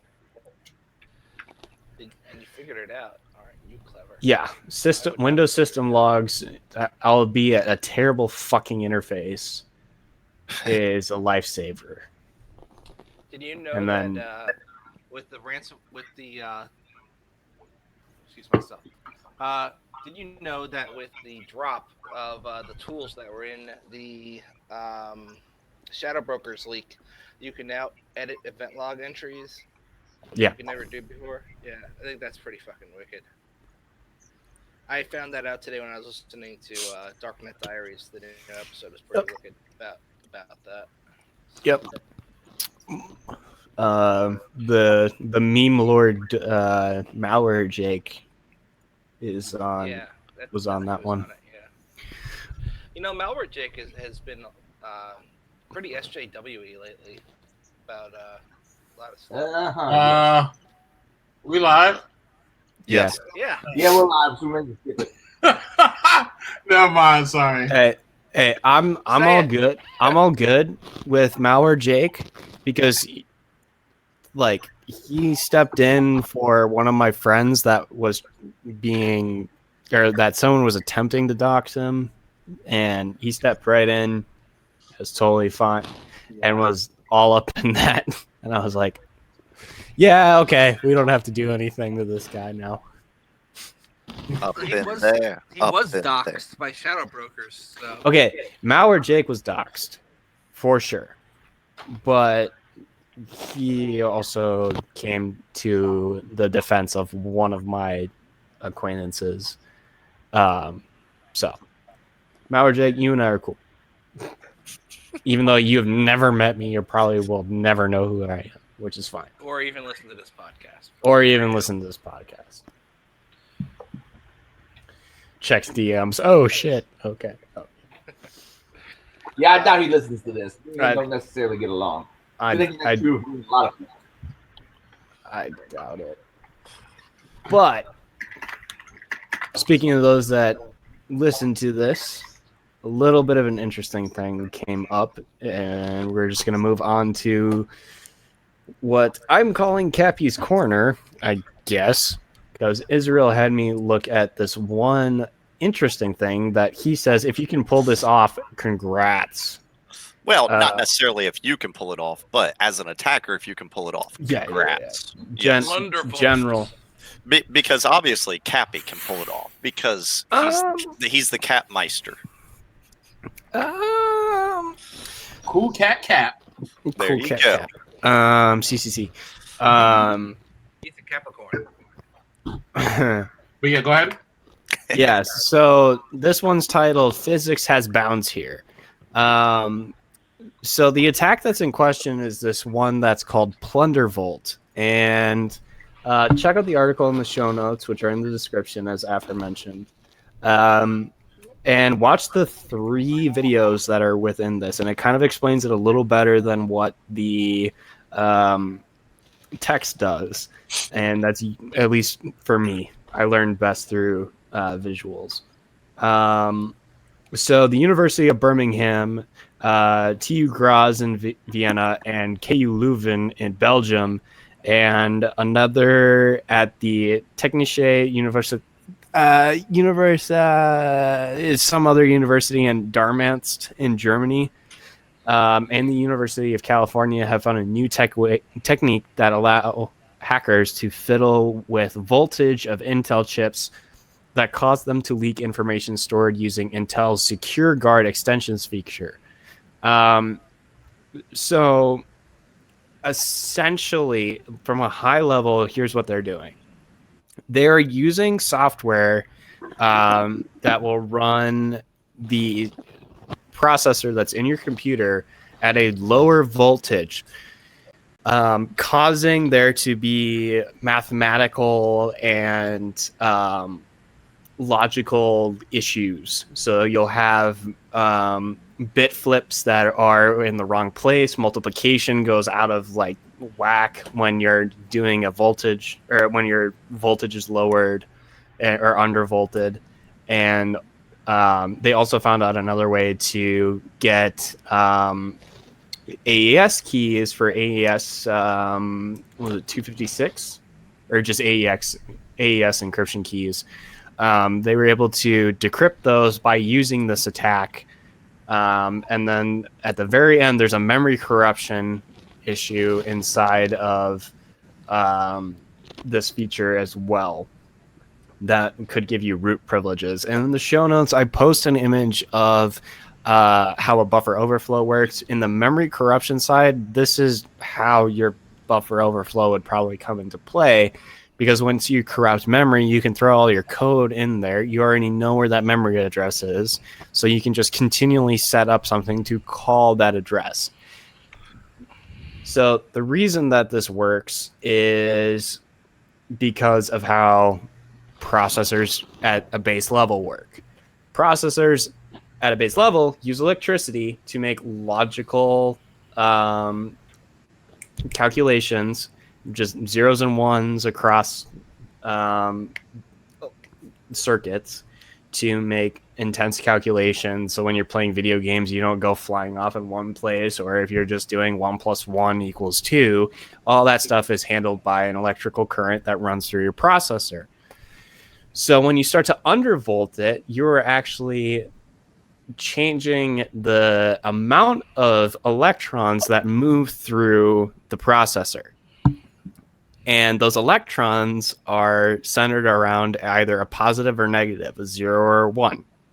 So once that 0 or 1 hits, that's when you're going to have, and it's undervolted, your processor is thinking it's going to be one thing. It does a check and it sees that there's a bit flip. That's when you get a fault that you'll see in the videos that are posted in the article. So by undervolting, you're changing the speed at which electrons will arrive to different checkpoints for those different calculations and stuff like that, which are called gates. And that's when things get screwy. So essentially, that's the high and or lowish level of what's going on in this. And with that memory corruption thing, you can actually get stuff out of it, out of memory using this. And then you can also put stuff in using this. They show that you're able to get beef to run inside of the memory corruption and actually inject into memory from the memory address that gets attacked with plunder vaults. That's by insane. Mhm. So actually getting out, like encryption keys, stuff like that too. Yeah. So what does this actually mean? All right, it's not in the wild. This is theory that became a proof of concept for someone's master/doctorate thesis in a bunch of universities. This was a big research venture from multiple universities.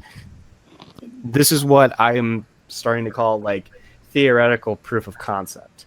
Would you ever use this in a real pen test scenario? By God, you have like exhausted all other effing options and are about to go fish someone, and you have this written up for some God knows whatever reason. But I mean, it's a thing. And well, too, did you look at it? Because I didn't look down this deep into it.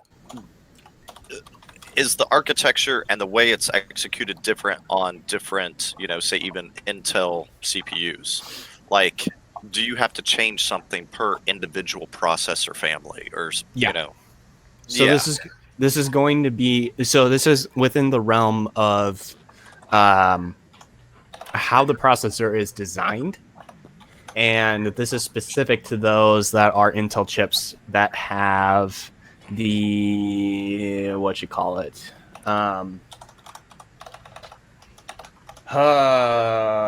Intel Secure Guard extensions. So they're literally going in and breaking the things that were put there by Spectre or put there because of Spectre and Meltdown. And in the same case, you mentioned that with Spectre and Meltdown. Who's going to go in and utilize Spectre and Meltdown in a pen test? Right. But this, you also have to remember. Now, if you're talking nation state, oh, heck yeah. Oh, yeah. Somebody spending $500,000 on a single attack. Yeah. Yeah, you got all the time in the effing world, man. Like, at this rate, that's a whole nother topic. Yeah. 3-letter government agencies? Yes. 3-letter government agencies, yes. A couple of 3-letter government agencies, agencies, yes. Like, I think of 2 off the bat. Yeah. But even then, that's... And you have to burn those. You have to actually burn those concepts with a stank attitude. You got to put some stank on it. Hey, I'm all stank right now. No, but wow, that's an interesting theory though. I've got a theory. It could be demons. Mm-hmm. But- Question. Mhm. Yeah, go ahead, and then afterwards I ask you a question. You guys give me your thoughts on this. Go for it. I'm pretty much exhausted all of this stuff and put out the reference material. Also, there's another sub point in this after the Wire article on showing like how a CPU and transistor actually works. That goes a little bit more in depth into how electrical engineering and physics play a role. Yeah. So that's what's happening here. There's also a video out there on how random electron anomalies happen. Like right now, you're getting bombarded by Cosmic rays. Yeah, cosmic rays that have electrons, and there was actually a case in some weird state that I can't remember, where the volts were off by 1,024 volts because a electron went and hit one machine at the exact point in the exact time in the exact space to put a bit flip on the the 2 to the 10th power bit in a chain that was then got picked up by a processor circuit. How did the Russians manage to do that? So Satellites. All joking aside, Yeah, it's just a thought. this is why something that important really should be running on. If you're gonna run on a stupid ECC computer in the first RAM. place, yes, ECC memory. It will solve that. Also, addendum voltage has more to do with like the potential. It's actually more of the potential difference between 2 points. Potentially. So, like, think of it like a higher voltage is often more likely to cause like an arc or something. It's like, I guess you could kind of think of it as like, don't think of it like a speed, because electrons always move at the same speed, and they actually are really slow. Mhm.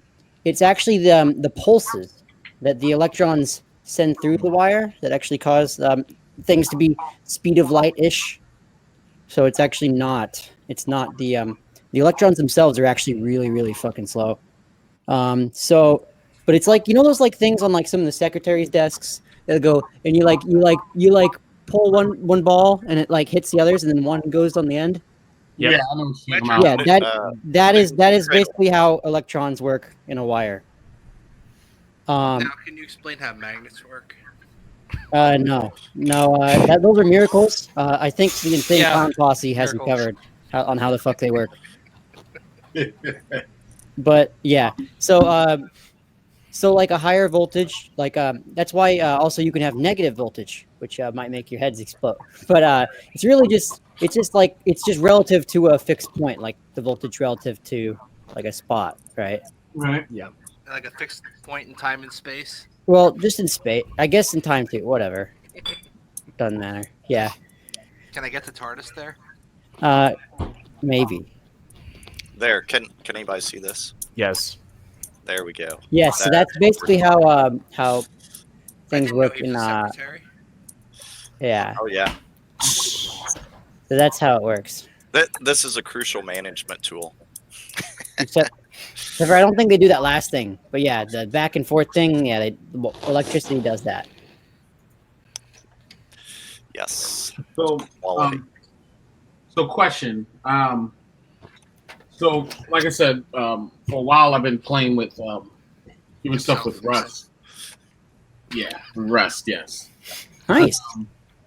Now, I'm just curious from the EDR perspective. Do a lot of the EDR solutions are they looking for like specific like Win API calls in general, or do they monitor for that type of activity, or is it just all? Oh, It just Carb- all depends. Carbon black if you've like- got it set up for it. Yeah, it depends on what the activity is. You know, certain calls are not going to give any crap about, but Right. other calls they are. So some I'll give you a definite maybe. Some will, some won't. Yeah, I'm curious because what I'm doing with Rust, I'm just trying to use it in an offensive manner. Yeah. So where I'm actually like right now I'm banging my head against the wall with finishing up this Windows code that just creates just a basic user in Active Directory using Rust. So I'm using the raw Win API, of course, kernel 32, user 32, and libc crates, which are pretty much modules in the Rust world. Mhm. So I was just curious if, it just crossed my mind. Just, I mean, because ultimately you're still going to get have log files whenever the user's created, though, right? Yeah, definitely. So Yeah, and if you have some, type of a SIM solution or some EDRs, will be able to monitor and read those too. But SIM, you should be monitoring that and be able to see that activity. got you. Because and the reason I'm going through this exercise is a couple of things. One, it forces me to learn the Rust programming language, same way that I'm doing with C#. Two, it's forcing me to look at it at both sides of the coin because I do have Wazoo running, Yeah. EDR solution. So I'm trying to see if Wazoo can see it, or if there's something that I have to like put together to be able to monitor for that type of activity or ingest in logs. And what made me think about it, and this is from, like I said, a threat hunter's perspective.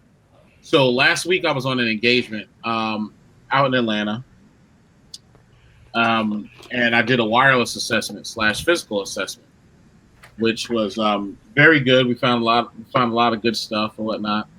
And one of the attacks, is everybody familiar with the PMKID attack in wireless?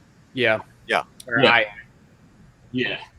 So when I was doing the assessment, I was doing the actual like clientless wireless attack, and of course, it was taking forever to even try to get the PMKID.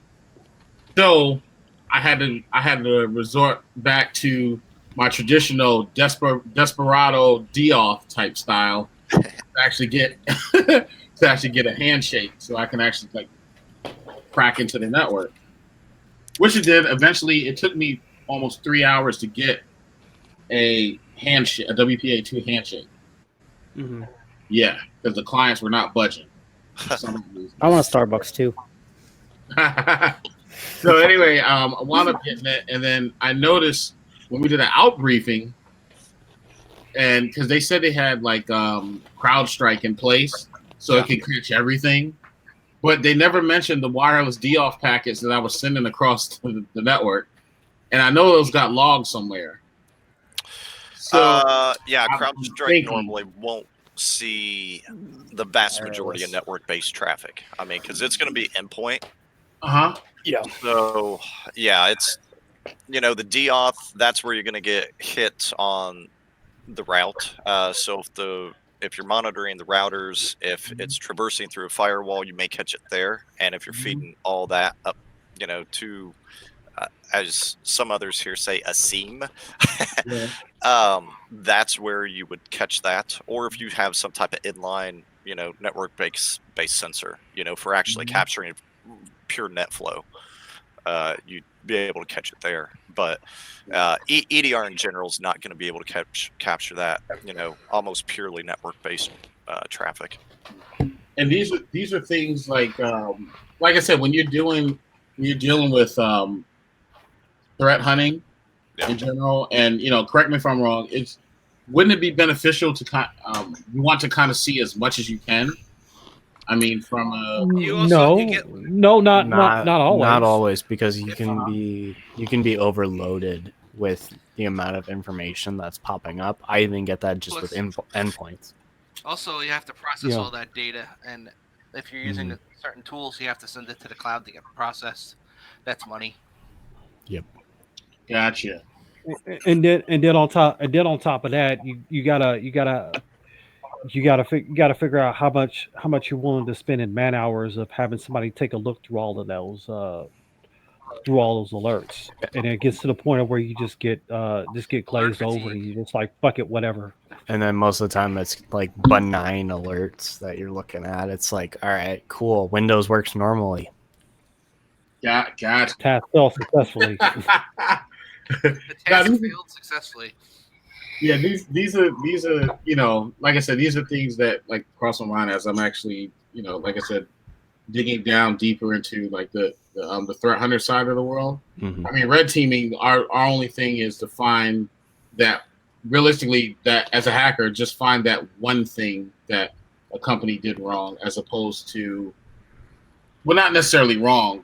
I'm not going to say wrong, but that one thing that they might have forgot about or misconfigured, right? What they fucked up. Okay, pretty much. But we only have to find that. We only have to find that one thing. So when I'm in like threat hunting mode, when I'm in blue teaming mode, now I have to think about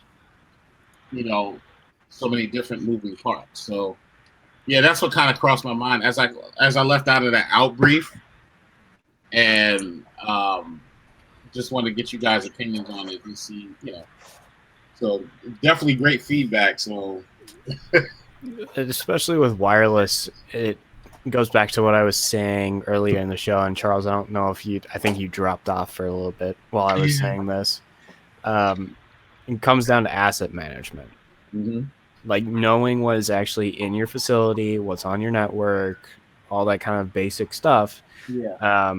Especially with wireless, that's like the main thing. I can't tell you how many times that I've walked around a place while I'm doing a wireless test, and it's like one router is configured with a completely different protocol, and all of the rest of them are 802.11x, where DF packets aren't a thing. And I'm like just constantly pinging this one, hoping that someone connects to that access point, and then Bob's my uncle. I've got a hash, and now I can try to crack it. Because I mean, wireless in general. I mean, I don't think. And is it me, or does it seem like that nobody really? I mean, a lot of companies don't really pay attention to wireless like that. Like they leave the guests wide open just as default.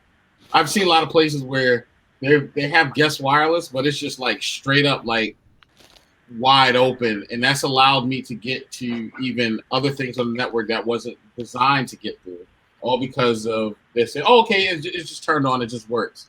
No type of like massaging or whatnot to kind of fit their network. Oh yeah, that happens a lot. Which that happens on just normal product deployments or anything really, even on the external side, where they're just like, all right, I'm just Docker. Right. So Right. I Like, mean, the way that they say to like put shit out there and to have it managed, like once you do the default, like it's like, all right, it works. That's all I needed to do is to work, and that's it. And Wi-Fi or wireless is the same way. yeah, and if anybody out there on the stream, if you're interested in wireless attacks and what we were talking about earlier, and what I was just talking about, a PMKID attack it's a fancy word for just a wireless clientless attack. So it's just you and the AP. You don't have to wait for a client to actually connect to the network. But if you're interested in this type of attack, I can send you. I'll post a link out in the YouTube channel, so you guys can take a look at how the attack works, and there's some good information on it if you're interested. Look up cracked. CRACKED vulnerability, cracked vulnerability for wireless. And right. And I mean, I've been on networks where there's been three wireless networks where there's a particular wireless network that's a guest network, but it's connected straight commercial where they just don't care about it and it's unmanaged. Mhm. And then there's the managed, which worked its way back onto the network. There's a mall near me that's got a whole bunch of web still everywhere. Mm-hmm. And that's another thing too. When you're on these wireless assessments and you're actually checking for everything, and this is just word of advice for anybody that's new out there doing wireless assessments, don't just only focus on WPA2. Start at looking for hidden, because there's a lot of places that have hidden networks that are running web that's just been running for years and never been updated. And those are great things to look at, because they can have some nice, juicy, low-hanging fruit that can allow you to get in where you don't have to really struggle through cracking the WPA2 password. You can kind of get in through just by connecting to a rogue AP that's on the network that's just only using web, and you can crack that to hop onto that network. And a lot of times you'll have that particular AP connected to some really juicy stuff that can, eventually lead to domain admin if you're lucky. As long as it's in scope. If I were As going long to as it's in scope, sorry. As long as it's in scope. Sorry, I'm bad at disclaimers. But yeah, it has to be in scope. You have to have permission. This is important. Please. Because the BSD bandit doesn't do bail money. BSD bail. BSD bail. Yeah, the running joke anytime that we go on to a physical assessment now is don't get coal fired. Yes. No, seriously. That's I think about that every time. It is bad, but also like I feel for the guys. There have been times that like we've had like right afterwards, like our team had a situation where we were like, oh crap, we might get coal fired. but not to our own issues, but it was some other thing that I can't talk about on stream. But you know, when like I had a physical pen right at like 2 weeks after Coalfire happened, and I'd be lying if I said I wasn't like on the verge of shitting myself like half the time I was doing the assessment, because I'm like, I don't know if I'm gonna get shot, if I'm gonna go to prison or jail or whatever. Like It's okay. It's okay, Cap. You can go ahead. You know, you can just put your hand in my pocket. But no, these are things that make you think, and you just look at it like, oh shoot, let me, kind of reevaluate what I'm doing here, because I know for me, I don't look good in the orange jumpsuit, and I'm not built for jail. So yeah, you're not able to watch your back when you take a shower. Yeah. What did you say? You got way too pretty of a mouth, Charles. Oh my God. I'm scared. Don't worry. There's an open shower in the back. You can work your way to the back. Oh man, no, thank you. Yeah, I'll wait. No, thank you. That's okay. I'll take my chances as a free man. You got a party mouth there, boy. all right, moving on to other stuff. Yes. All right. I'll just name off these real quick, as we're not going to be going through them in as depth as we do our normal show. Except for maybe mine. Lazarus Group, wireless malware. BC firm sends 1 million scammers. Don't do this. Yeah, on the Lazarus Group one, did go ahead and post to the actual tech write-up from the investigation. So that's a pretty good little write-up in regards to it.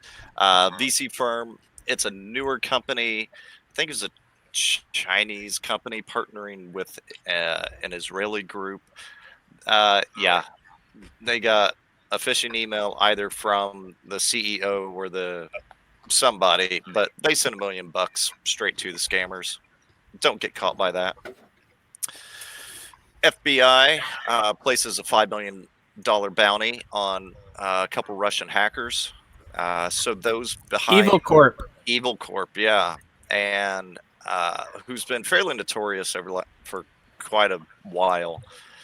But yeah, they've placed a $5 million bounty on the heads of these guys, and everybody I know has been throwing this up this week. Twitter, Facebook, I've seen it everywhere. So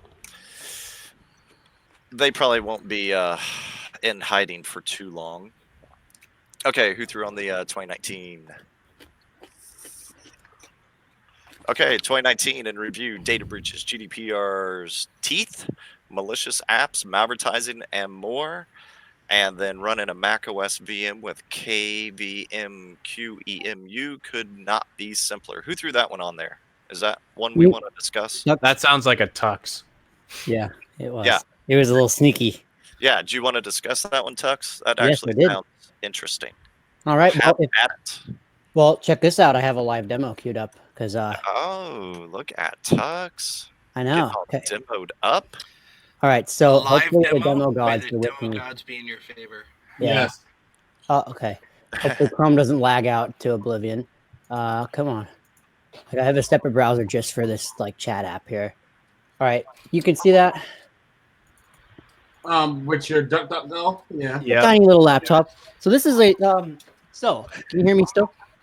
Yes. Perfect. Okay, mic number 2 is working. Good. All right, so as you can see, this is a tiny little laptop with multi-touch. It's running Arch Linux here. Okay. Now, if you look here, so you can look at my specs, all that. This is a Core M3 8100Y. It's got 8 gigs of RAM. This repo that I posted in the show notes has, if you just follow the README, it does everything to get a Mac VM. And this is fully I can fully accelerate it even on this tiny laptop with VTX, full processor acceleration. So, yeah, so you don't even need a new, like a real Mac now. They have a Python script that actually crawls Apple's own App Store API, goes and downloads the .app for the installer, converts the image, to something QEMU understands, and then you can just like, and then you make a disk image, a blank disk image, you put it in the script that they already provided, and you run it, and then the installer runs. It's magic. Oh, nice. So let's go ahead and run it. Sued to oblivion yet? All right, so let's go ahead and start up this VM. Man, if you had a bigger computer, I could see this. I love how you picked like the smallest fucking computer ever designed, but I love the fact that you're gonna do this on there. Okay. So, all right, Yeah. so here it goes. Yeah. We're booting in verbose mode. The Mac kernel here. Give it a moment. Yeah. But yeah. So this is running in full screen. So if I go out of full screen, I mean Linux is right here. Like I've had this open with many more tabs. So this computer is 8 gigs of RAM. So I gave 6 to the Mac VM, right? So it's booting. All right. Let's go do some Mac stuff. All right. Let me go ahead and turn off live view on my camera while I type in my password to my Mac. No, you can leave it on. Yeah, we know you don't use the same password everywhere, right? No memory card inserted. Yeah. All right, here we go. You should down your ISO to 650 though. 1 sec. Well, I don't think mine actually has. I think mine just goes from the 400 to 800, so that's what I had to do. This is the cheapest D3200, and I have cap. Yeah, never mind. Keep going with your Mac demo. All right, we are logging in now, as you can see. Brett, no. Okay, now I can see. Sorry, Yeah, okay. 2 seconds behind. The buffer on my capture card, it sucks. But as you can see, once the screen catches up, you will see that I have Mac OS 10. Hell yeah! This is dude. Catalina. This is the very latest. That's and hot. It's real hot, right? So there you go. If I really wanted to deal with the suffering, I could potentially capture off the laptop through HDMI, but Ooh, look at that. yeah. So this is a tiny computer, right? Yeah. Like That this is my definitely a hand. tiny computer. This is a tiny computer. That's literally what you would call a pocketbook. Yeah. Yes. So this, and what's cool is I can go out here, right? So I can go out of macOS, right? But let's say I want to get a little. Let's say I'm bringing up some. I don't know. I don't have any data sheets up right now, but let's say it's a good Wikipedia page that's not controversial in 2019. Julian Assange. French Revolution. Hey. Okay. A All right, let's Spanish, type in French Revolution. Let's go Google. Let's duck it, actually. a Spanish Inquisition. Now, what type of Nobody. computer is that? This is the One Mix 2S. In the tweet I put links to where to buy one. There's also a new 3 Pro out that's an inch bigger that has a quad core processor. It's a little bit more money. They'll slowly get to the point where it's a full size computer. All right. So let's rotate the screen. Let's throw it into tablet mode. All right. So as you can see, it flipped around into a tablet. So it can function as a tablet and as a desktop computer. And I can touch type on this thing quite comfortably. Can you make phone calls? That is the one thing I cannot do. It does not have LTE, but if you carry this around with your phone in your pocket with the hotspot running, it's pretty much the device to rule them all. I mean, it is really cool. It has really good I/O as well. So this is the One Mix 2S. So here, let's get a look at the I/O. And how much was this one? This was about $650. Okay. They've gone up a little bit in price now I think it's because I told everyone at every hacking conference I went to about these. But so starting from the right, we have our USB Type A full size. We have our micro HDMI port. We have USB Type C with DisplayPort and USB Type C, so you can run one of those multi-port adapters and a screen. We have a micro SD card slot, and then we have a headphone with a mic. So we have all of that. This machine, I've actually run a 4K screen. I've run 4K screens out of both of these ports, the USB-C and the HDMI. I didn't have any. I wasn't a big, quite a high enough roller to have two running at once, so I couldn't test. I didn't have enough 4K monitors on hand, but I can definitely drive two screens out of here. One of them being a 4K screen and the internal display, so 3 screens all at once, no problem. Let me rotate the screen back. It has an accelerometer, but I disabled it because it's kind of annoying. So yeah. So as you can see, though, I mean, so we were looking at, the French Revolution stuff, right? But yeah, if I go back here, right, here's our Mac VM. We're right here. It has this really nice. So here's the keyboard. It has this really awesome like optical nub. So it's pretty good. So I have 2 buttons. Pretty decent keyboard. I actually prefer this to many laptop, like full-size laptop keyboards, believe it or not. I actually can type pretty comfortably on this. Nice. Well, my big chunky hands, I don't know. You saw that USB slot, Charles. You can plug one of your great, big, enormous mechanical keyboards. Oh, I wanted to. What's really funny, check this out. Okay, one sec. Let me get something. You might like this. Okay. Uh-oh. Okay, so I have a one of these Kinesis keyboards. Uh-oh. What's funny is this laptop is so small. So here's a Kinesis keyboard, right? One of these big things, right? Jesus fucking Christ! I remember these. Okay, what's funny? Let me put the camera up a little bit. Wow. So what's funny about this laptop is that it is so small that I can actually set it in between the 2 halves of this keyboard and type on it. So let's say I want to dink around in the Mac terminal. Yeah. Maybe you run System Profiler. Yes. In the Mac terminal. So let's go over to the Mac terminal here. Let's let me make this a little bit bigger so you can read it. God, I love being a geek. This is a great time to be in a yes. nerd, isn't it? Yes. I once I saw the keyboard, I'm like, he's gonna put it right in the middle of it. Because I remember seeing that when it launched, and I was like, no motherfucker is gonna buy this. And then I'm like, shit, he bought it.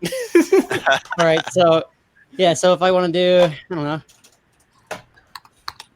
Now you gotta get the one that's got like 2 pillars, so that when you're typing like this, where it's like 2 towers that are like each half of the keyboard, and your hands are like sideways.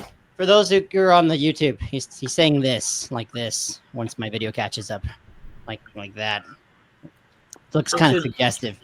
They should be able to see my webcam, but it's fine. Yeah, I can't Some profiler. Not really whenever he's presenting. I'm trying to find where you posted that link because it's not showing up. It's in the show notes. Oh, and the link to the buy. It's in the Twitter thread. Oh, the thread. Shit. Okay. So I posted a tweet saying best Mac ever, and it is the best MacBook ever. Like I think it's probably better than any MacBook Apple's shipped in the last 3 years at least. Yes. So, I agree with that. It's multi-touch. It converts into a tablet, right? Like it does all the things. I haven't gotten the fingerprint reader to work with Linux, and I really don't care to get it to work. It actually has a second digitizer for like a pressure-sensitive pen, and apparently there is an out-of-tree set of drivers for the kernel that will allow it to work. This is for Linux, by the way, not macOS.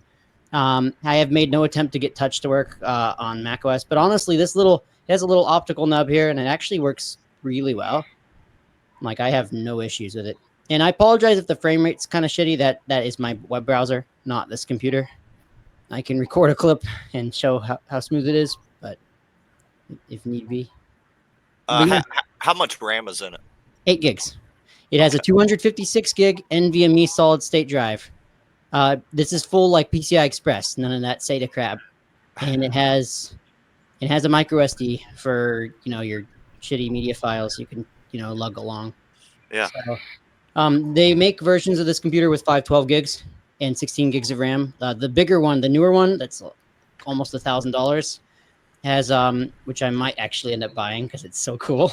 It has a quad core i5, and it has 16 gigs of RAM and a 512 gig disk. This one here, what's cool about this processor is that this unit actually has the same CPU as the 12-inch MacBook, which they recently discontinued, but they had like one with an 8th gen chip. What's funny is this is the same chip, but it's actively cooled. It's actually not. It's not even loud. It's actually quieter than a MacBook Pro, but it's actively cooled, so it actually runs faster than probably the 12-inch MacBook does, because this thing actually turbos like for sustained periods under load. Huh. That's cool. So it's really nice. Like this is a really nice computer. Yeah, but I mean this is. Yeah, and it's like the size of your hand. It's. What's funny is like, and I'm running this. I don't even think this video is accelerated right now. I think this is running all software on this VM right now. It's so freaking fast. I've ran like a Wii emulator on here. You can play 4K videos without breaking it. Well, it sweats a little, not too much. But like that's with the new HVAC codec. Like, so so yeah, it has no issue. Like, as long as you don't try to do 4K AV1, you're good. And I have done a little bit of light video editing on here because if you look on my timeline, my Twitter timeline, I made like a little animated GIF of me showing how to use the internal field separator on Bash. And so I was showing that off, and I made a GIF, and I actually edited it with Kden Live, and then converted it back to a GIF with FFmpeg on this machine. No problem. Cool. It was kind of weird seeing a little video timeline like this tiny.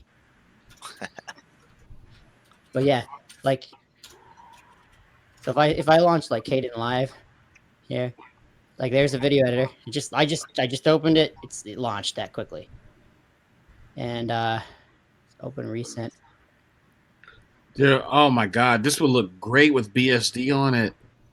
Well, if you can get the digitizer to work, I mean, by all means. I mean, I would love to have options. I just like that I just had all these. I don't know. Just every device I plugged into it has worked, and I'm just lazy. Woo! But like timeline scrubbing, this is a really low res video, but that was because it was just capturing a terminal window. But I mean, it can do more. Like you could probably do a 1080p timeline, no issue. The screen in here is an IPS 1920 by 1200. I mean, this thing is tiny. Like it fits in my coat pocket without an issue, and it can squeeze into a pocket if they're big enough, but it's not ideal, but it can. So, you know what this reminds me of? A Nintendo 3DS. Pretty much. It's a little bigger, but yeah, it is. But I'm sure you could definitely emulate a DS on here. I've emulated a Wii on here. I don't have enough space. God, why? Why would you? Why? You can play Smash. How else can you play Smash Bros. Brawl on the DC Metro? Like, there's no other way. So I actually I was playing like single player, like the classic mode on Smash, right? Like on the train, and I was like standing up, bouncing on the Metro while playing Smash. Like, I don't think there's any other device that can do it that well. He would show this during the Christmas holidays. Thank you. Thank you. Better go get one. Thank you. I will show these things all day long. This is the coolest computer I've ever owned.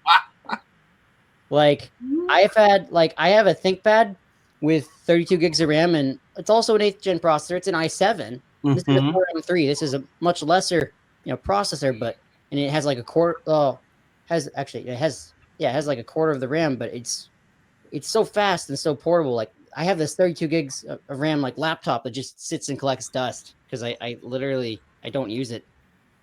This thing's more fun. How much RAM do you have in that one? You said 8 or 8. But they make a new one that has 16. But yeah, I'm looking at the price. Jesus. Oh my goodness. they are fast. Don't let the like the SSD is really good. The the only time I've had any like slight issue with the machine is so sometimes like like the power management controller might get confused. Like this happens in some computers. Mm-hmm. Happened to me once because because it'll actually run as a battery bank with USB PD, with the USB-C for your phones. Mm-hmm. You can leave the computer on suspend and charge the phone, but I let it do that for a whole day at a conference, and it did drain the battery.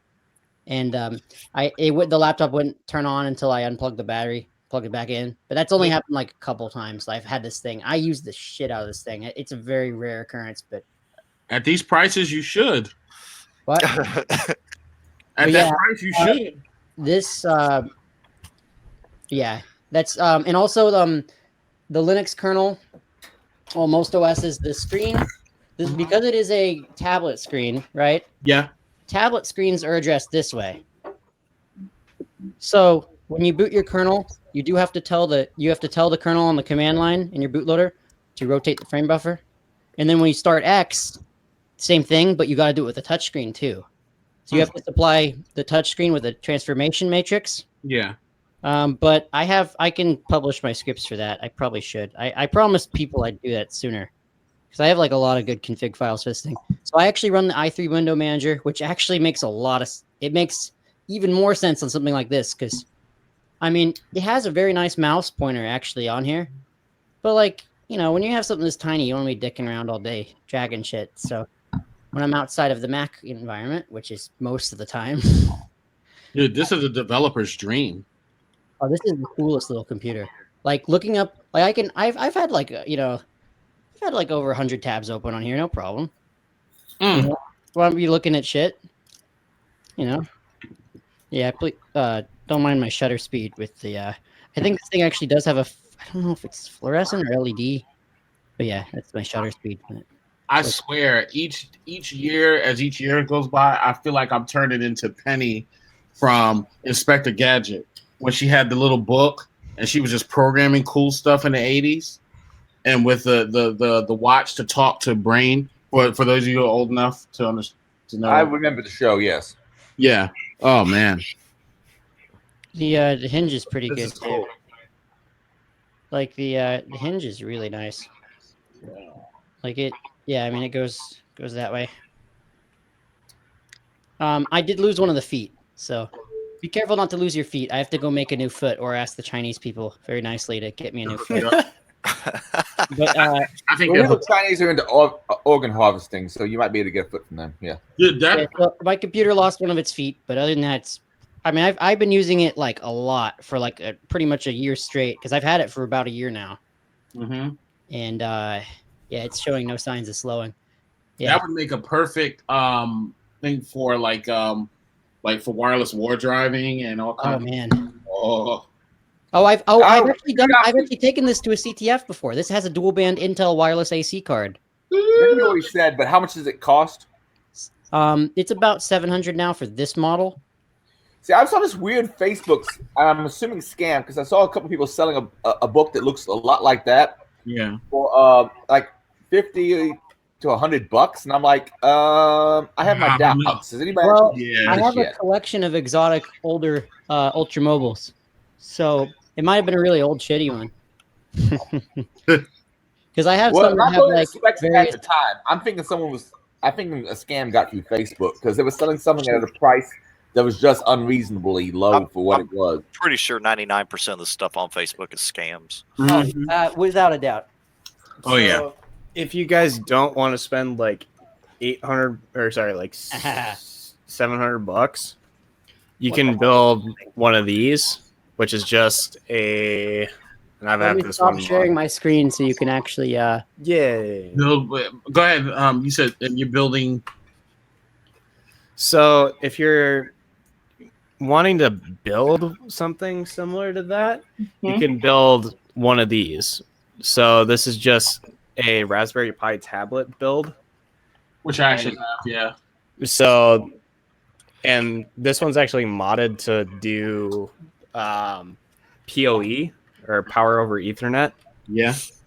which works flawlessly. Me and you have the same one, man. Yeah, the Raspberry Pi 3 B plus. Does Yeah, it with the- high screen? With the screen, with the That screen's expensive. It's like $20. no. Is it? Wait, let me see. Look, That screen is $20. yeah. Like the Oh, whole kit. So like the whole kit to turn a Raspberry Pi into the whole kit to turn a Raspberry Pi into like a tablet is like Yeah, like 40 bucks. 50 $50. $50. Does it have a But then- LiPo battery? No, it doesn't have a LiPo battery in it. That's why I bought the PoE hat, because it was a proof of concept for me walking into a server room and plugging it in straight into a network switch. That being another thing. And then grabbing one of these like micro keyboards, Yeah. very helpful. I might just ask the Chinese manufacturer of my laptop if they have extras of those little keyboards, because they are fantastic. Yeah, they are. Like that keyboard, it's like before they ruined the MacBook keyboards. It's like that kind of scissor switch action. It's really I good. love that. Don't get Irongeek started on the Mac keyboard. Oh, shit, man.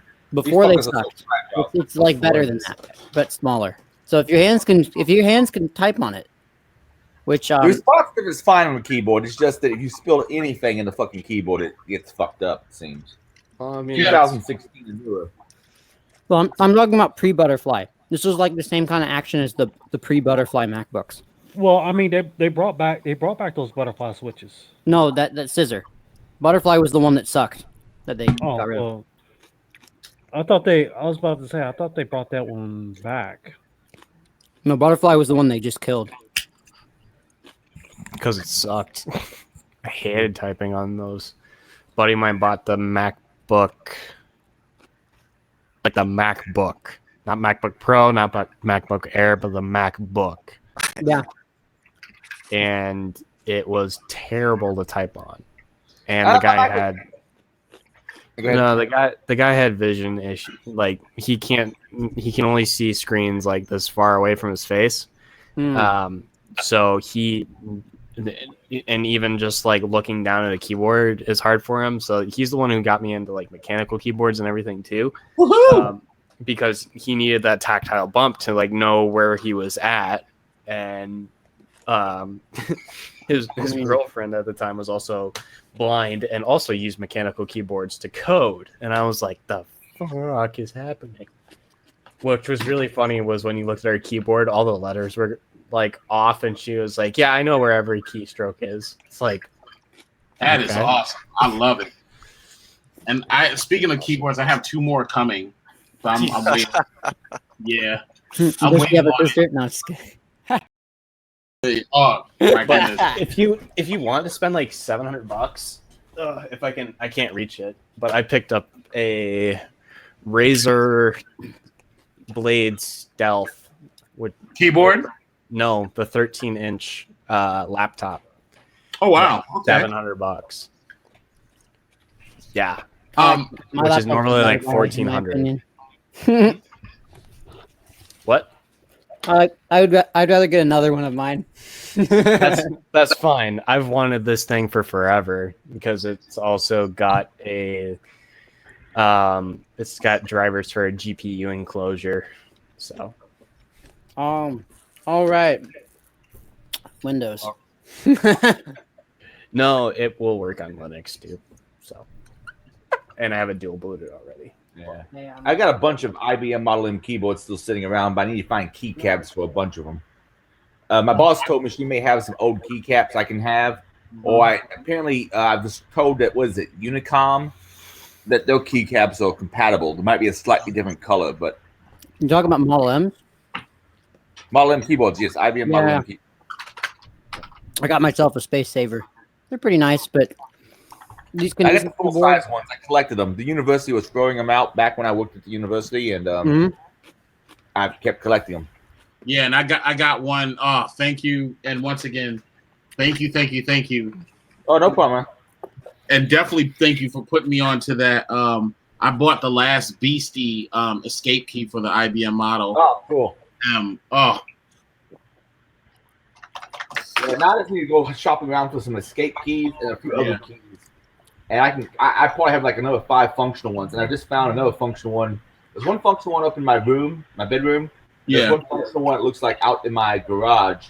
But then I have like 5 other ones that are just missing keycaps that are probably functional. One of them, though, strange enough, has like what looks like an RJ11 connector on it. Yeah. Oh, it's a little fatter. It's almost like a 45, isn't it? Or are you talking about the really old one? RJ11 is what the old phone was. See, back before you were born, there used to be things called landlines. I had bought at my house. Thank you. I lived in the middle of nowhere. Actually, now I'm curious. Who's younger? Tux loves you or Caprico? I think Tux. I'm 24. I am 23. Oh my goodness!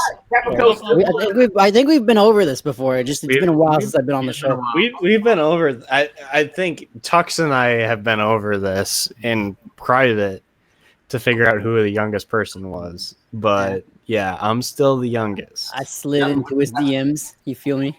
But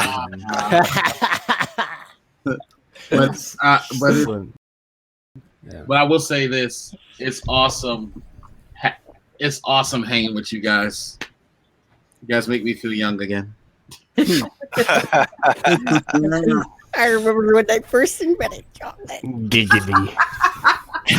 I always hated it. I remember when I had to plug in the landline to go to the modem that did the digger to then get onto the internet so I could play Quake 2. Oh man! I know we got plenty of 200s in the lab with 32 megs of RAM. Like, damn, we can play Quake on this well. I'm telling you, if you want to set it off in a meeting full of like older geeks, you just break out Doom. Oh yeah. Use that little laptop and break out like Quake or Doom. Oh, they will. Oh, do I have Chocolate Doom installed? Wait. Let me check. Uh-oh. We've got a RetroPie that has every single public build of Doom installed on it. And that's in the office. Have you ever played PS Doom? No. So it's basically you run it in Linux, and it actually will emulate your system inside there, where every monster is a process, and as you damage the monster, it will reinice the process, and when you kill the monster, it kills the process. So the system gets faster? Yeah. In theory. Oh crap! Suddenly, kernel panic becomes a real reality. Well, no, the concern is like you kill something like init, so So like the boss it fight? probably isn't best. It probably isn't best played as root because you can kill init as root. Yes, and that'll make the kernel panic. Well, no, the system will just hang. They moved. It's in the AUR now. Rip. All right. Well, Adrian, we have been through all of the show notes, including other stuff. How about we take this one home? Oh. All right, I think we can stop the stream. We're at, not quite the 3-hour mark, but close enough. Everybody, thank you very much for joining, and have a good night, and hopefully catch you all next week. That's right. Bye-bye. Have a good night, everybody. Bye-bye.